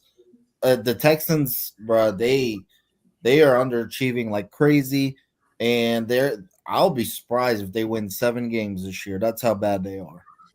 I've with that being said, I've got the Niners. I think CMC is going to eat them up. let me ask y'all this, bro. When Mixon got hurt, when Mixon was out, and they had Chubb, am I crazy? But I thought they were going to be good. I thought they were straight in running back with Chubb. I thought so too, but it just the whole offense looks bad. Yeah. So is it Chubb or is it their offensive line that stinks like that? A little bit of both, but I feel like I've still seen more from Woody Marks than I have from Chubb. Yeah. I think I don't know. To me, it almost looks like when Marks is in there, the offensive line blocks, but when Chubb's in there, he don't. It's I know it sounds crazy, but it's that's what it looks like. It's I know that's not the case, but that's damn sure what it looks like. Yeah, the line is really bad, but even when Stroud gets time, he's bad. So I just don't know what's going on there. Someone posted Stroud posting his top 5 quarterbacks last year on Instagram, which was really bad decision. He had himself like third, bro, and he had himself above Josh Allen. I'm like, bro, that. Don't ever rate yourself ever again. That tells me he got comfortable. He, yeah, he believed the hype. He believed what everybody fed him. Yep. All right, so everybody got the Niners. All right. Next game, Cowboys at the Broncos. Hey, bro, look, I was like, looking, I'm like, why are we picking these trash games, bro? Hey, bro, I think y'all might want to put a parlay in there. I think y'all can get every game right this week. These are not some good games. Like, bro, like, I think, like, I see why you pick the games you pick box office because these games are not it, bro. The slate isn't the best. It's not. It's not. I'm taking Denver, bro. In Maha. I know C was talking about Dallas. Sean Payton to me at home.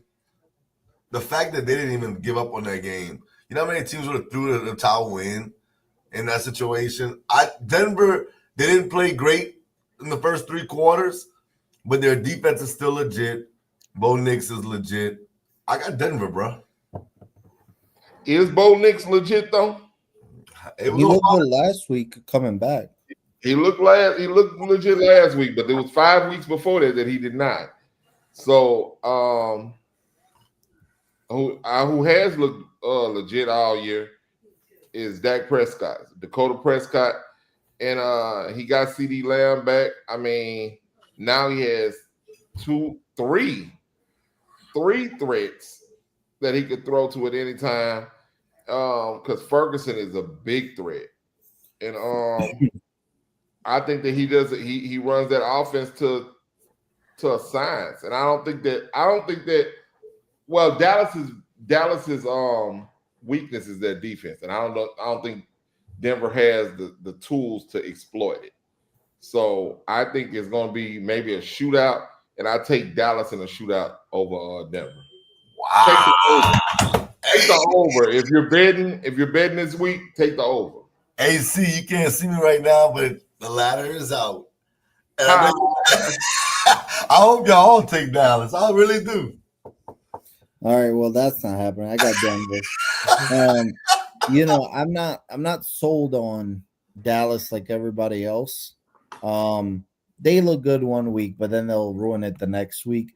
And as good as Dak has looked, I could see him ruining it this week against that Denver defense. So I'm gonna go with Denver. Yeah, I think C is tripping right now, and I'm not trying to change your mind. C, I want you to keep that pick. But Denver's on a 4-game winning streak, bro. Like their only 2 losses is to the Colts and the Chargers, and that was both on the road and both close games. So, like, I think you sleeping on Denver a little bit, bro. Yeah, that defense is legit. All right. Sunday night game. This is the game C wants to pick. We got the Packers playing that bad man, Aaron Rodgers, but it isn't in Pittsburgh. Who we got?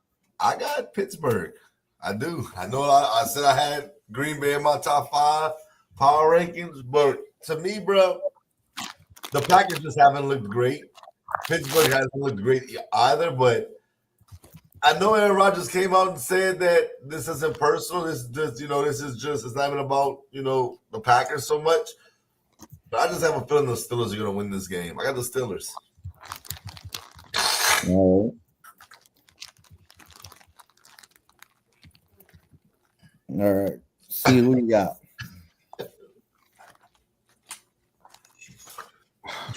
Take them, see, you got the Packers. I know you do. They hate Rodgers so much they got to beat up on him, right?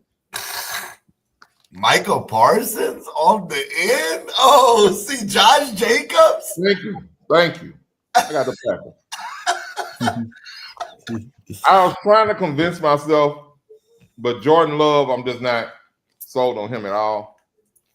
So, I mean, I was trying to convince myself to go with the Packers, but neither one of these. I think these teams are what and what. It's really a pick'em game to me, and I'll pick Green Bay. All right, I've got Pittsburgh. I think Aaron Rodgers balls out here. I think he's going to want to beat Green Bay. He wants. If it was in Green Bay, I would have Pittsburgh. Peyton Manning and Brady have beaten every NFL team in the league.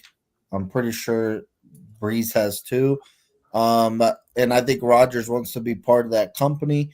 He's going to want to beat Green Bay. Like I said earlier, I'm not impressed by Jordan Love either. But the Pittsburgh defense needs to also step up a little bit. I'm a little surprised how bad they've been. Jalen Ramsey, wake up.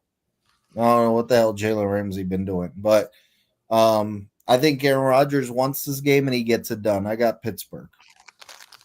All right. Unfortunately, our Monday night game isn't what we thought it was going to be. It's the Chiefs versus the Commanders, and Jaden Daniels is out. Who we got? Jaden Daniels. No, Jaden Daniels. I got the Chiefs, bro. Jaden Daniels has looked good from last year, but no, the Chiefs right now, bro. They hitting on a different cylinder right now, bro. I got the Chiefs, bro. Blowout. I got the Chiefs. Easy money, bro. I got the Chiefs. I don't know if McLaurin's playing. I don't know if Debo's playing, but it don't really matter, to be honest. I think the Chiefs are just on a different level right now. They're arguably playing better than anyone else in the league. So yeah, I got the Chiefs. Washington is so beat up on offense, they might call Jasper to play receiver this week since he's down the street. I got the Chiefs. I'll be shocked if Washington wins this game. All right. Mariota. Yeah, but he needs receivers. That's the thing. I think I read McLaurin. I think is gonna play, but it looks like Debo might not. So I don't know. Last topic of the night, the NBA. Let's not make it too long. Who's your NBA Finals pick, and give me your regular season MVP? I don't think we have much time for anything else. All right, bro. So I'll start with MVP, Luka Doncic. I know they lost last night, but no, he put up a crazy stat line like he always does. LeBron will be out for some time. I look for him to add to those stats. And I just think the stats will be off the wall in LA this year. And he'll have the LA Lakers competing. I think they'll figure it out. So I got Luka as far as my MVP. As far as my finals, I got told box office off air. I just think it's too hard to repeat. That's the only reason why I don't have OKC in the finals. To repeat in the NBA, you have to be like all-time good. And I do think OKC is good, but all-time good, I have to wait and see. Because I thought Boston was that a couple of years ago when they won the championship. So I'm not going to pick OKC. And it came down to me for Dallas and Houston. And Dallas is getting destroyed right now by San Antonio. That's crazy. But I picked Dallas just because I think that Dallas, if and when Kyrie comes back, I look at their roster: Kyrie, Clay, Anthony Davis, Cooper Flag, who's 1 for 9 right now. I don't know what Cooper Flag. Yeah, he's playing bad. But once they figure it out, I think that they have a deep enough roster to make a run. So I'm going with the Mavericks versus the Knicks, who I hate that I picked because everybody picked the Knicks, from what I understand. I got the Mavericks winning it all, and they saved faith by winning a championship after trading Luka. That's what they're hoping for. That's crazy that I picked them. I should have picked Houston. Nah, man. Nah, Houston not gonna do it, bro. They got beat by OKC last night, and it was a great game. It was double OT, but it kind of, the way it ended is how I think a series with them would end. OKC defense stepping up and winning at the end, and with Shea at the free throw line, winning. So I look at that. My rookie, so we going MVP. Yeah. MVP, I got Shea repeating, bro. Shea's numbers are gonna be gaudy, no matter what. Like I said, he won the game from the free throw line last night. He's gonna do a lot of them. They'll have the best record in the league again this year. It's very hard to repeat in any sport, especially the NBA. But I think that the reason why they won last year was because they liked each other as a team, and I don't think that changed. And two, B is because their defense travels, and last night they showed that. I think that's what kept them in the game. Is their defense last night, and I think that it just matures and gets better over the year, over the season, and I can see them once again repeating and winning. So I got Shea as the MVP, Shea as the Finals MVP, and the Thunder over the Knicks in the finals. I think the Knicks make it to the finals strictly because everybody else in the East is hurt. Tatum's hurt. Halliburton's hurt. Those are the two biggest names or whatever. Eventually, Embiid to be hurt, and possibly Maxey. It's not hard in the East. So if New York was ever gonna do it, Brunson and Cat, this is your year to get to the finals. But I think they run into that OKC juggernaut and they end up losing probably in 5. Yeah.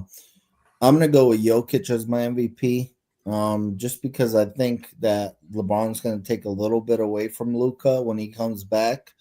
SGA, I could see it doing again, but one thing he did last year was he led the league in scoring, and I feel like he would need to lead the league in scoring again. I don't think he will this time. I'm going to go with Jokic because you're going to get a triple-double or at least near a triple-double, and he's going to probably finish top 4 in the West. So I just think it's an easy pick, honestly, for me. But the one guy I really thought about, though, that I think could be, I just didn't pick him, Jalen Brunson. Jalen Brunson might lead the league in scoring and might win MVP and might have the first seed in the East.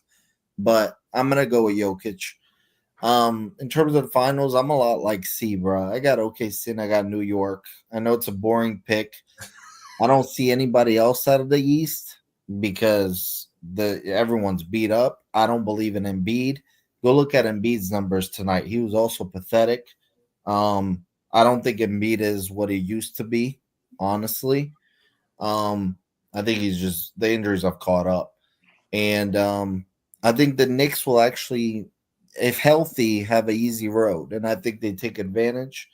In the West, man, the thing is, I just think OKC is head and shoulders above everybody. They love to play with each other. They have really good chemistry. They're very unselfish. They do not mind just going to SGA when it's clutch time. Um, I just think that they're, as a team, so much better than everybody else. And they win the finals over the Knicks in 6 games. Wow. So real quick, I just want to say this. I know we got to wrap it up. I think Giannis gets traded to the Knicks. That's why I picked the Knicks to get to the finals. Oh, I could see them beating. I could see them beating OKC if they got Giannis. Yeah, That would be. that's why I can't see them. And I just want to put this out there. Luka's going to win the scoring title this year. Now that I could see. You know, bro, 43 in the first game, bro. First game, 43. Hey, bro. 43, that kind of brings up what I said. 43, first game, and an L. He did. Hey, I'm not sitting there saying they're going to be the best team in the West. I'm saying his stats are going to be so good that you're not going to be able to deny him. And if they are a top 4 or 5 seed, and LeBron misses the time that, he's going to miss the beginning, and he misses some time in the back end, I think, hey, bro, I think that Luka wins it. I do. So, you think that the Lakers will be a top 4 or 5 seed without LeBron right now? No, they're going to need LeBron to be a top 4 or 5 seed for sure. Okay. They're going to need LeBron for sure to be a top 4 or 5 seed. In the West. The West is just so, bruh. It's so hard. You got OKC, you got Minnesota, you got Houston, Dallas, San Antonio, who I was high on last year as far as making the playoffs. I still think they're a playoff team this year. It might just take, I might have been a year early on them, but San Antonio's going to be good. Don't sleep on New Orleans. Hey, bruh, New Orleans, if Zion stays healthy, we can make some noise. I just think the West is loaded. I heard that we might trade for Ja Morant. I heard that too, but I doubt it. Yeah, bro. We would have to send Zion to get Ja. You think? Who else would we send? I heard they wanted. I don't want to give who they want. I heard they wanted Herb Jones. I know you might be like, "Boy, Herb out of there." No, bruh. I think we gotta keep Herb, bro. We gotta keep Herb, bro. Herb brings a defensive mindset to our team, bro. Herb, get your defensive ass to Memphis. The fastest you can get there. Bro, you so disrespectful. First class ticket. Bro. I drive him. Bro, bro, you a hater, bro. I swear, dog. I'd pick him up to New Orleans, about a 3.5-hour drive from here. Drive him to Memphis, which is about a 9-hour drive from New Orleans, just so we can make sure. And I drive Ja back.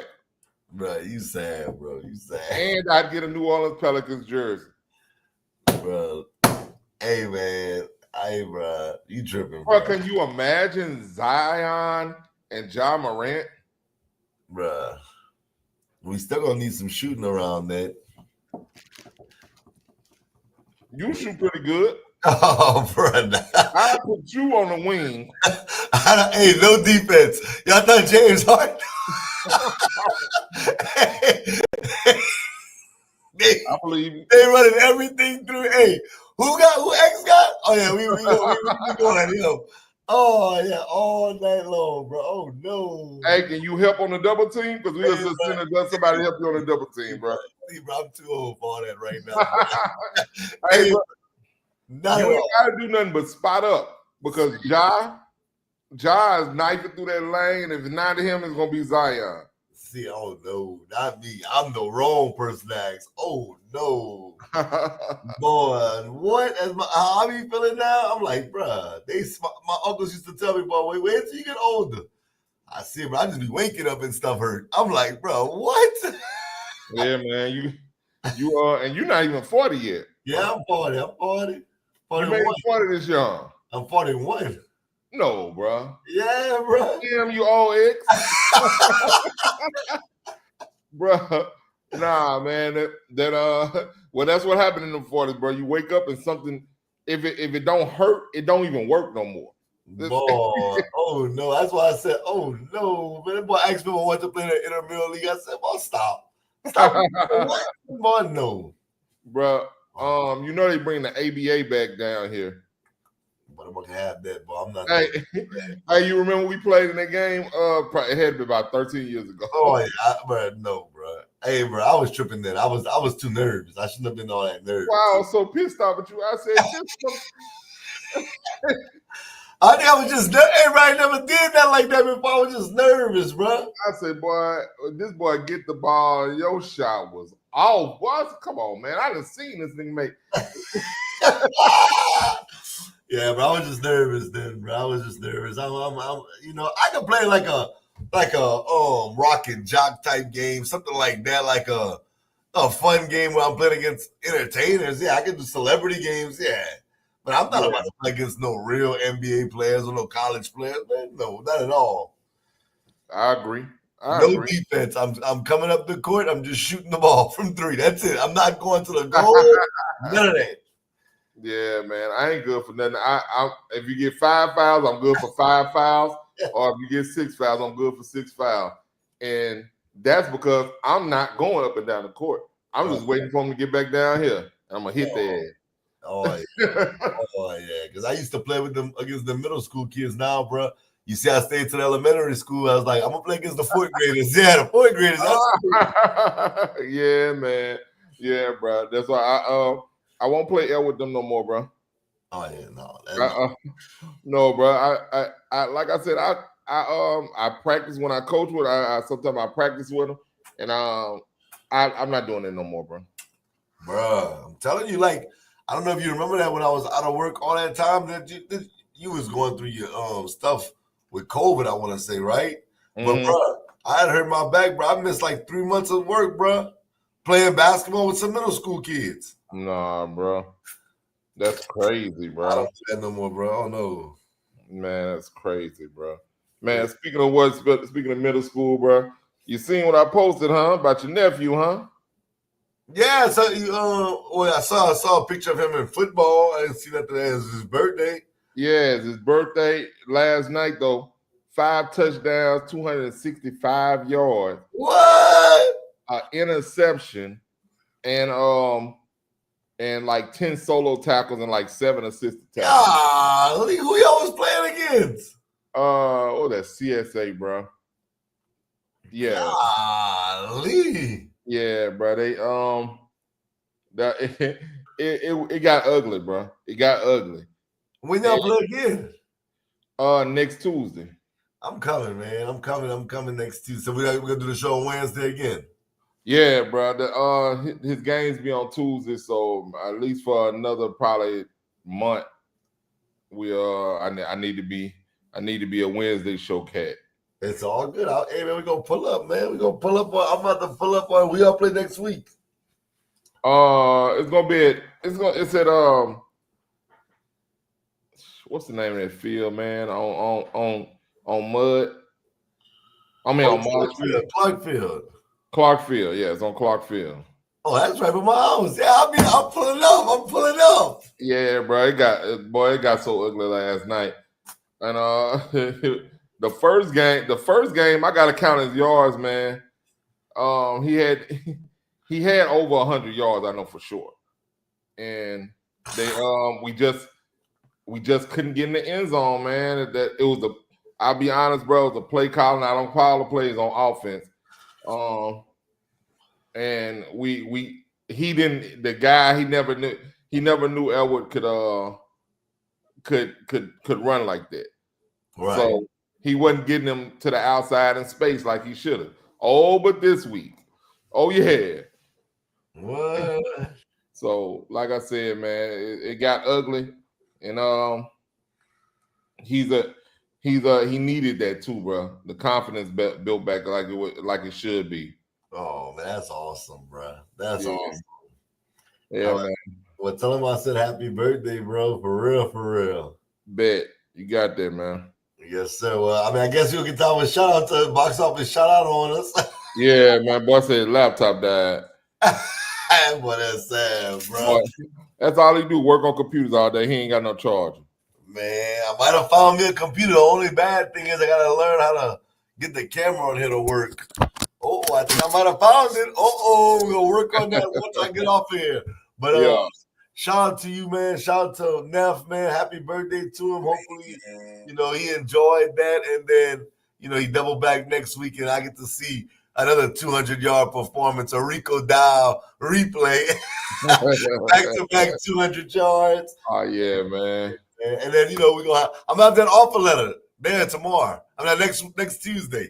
I'll have the offer letter, bro. Don't worry about it, bro. Man, you better talk to some of them attorneys and get that NIL offer. Hey, we working, my brother. We working. We trying to get that boy to rock that royal blue and black, man. That all black with that royal blue and white trimming.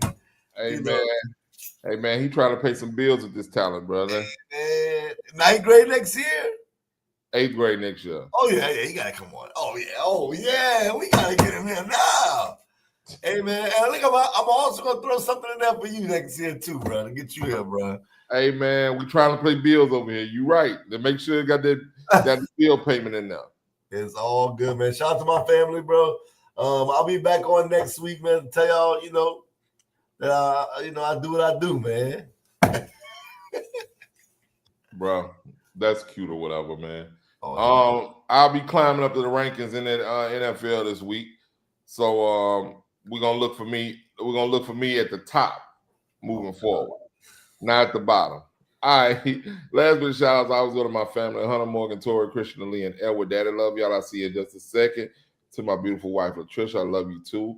I'll see you in just a second. And the Pat Paps babies, Marcel Carter Bryant and Azaria Grace Bryant. Pat Pap, love y'all. I'll see y'all in just a second, even if it's just on my screensaver. And again, another big happy birthday shout out to my son, Edward Marshall Bryant. Made 13 today. I can't believe my baby of the bunch is a teenager, bro. That's crazy. That is absolutely nuts, bro.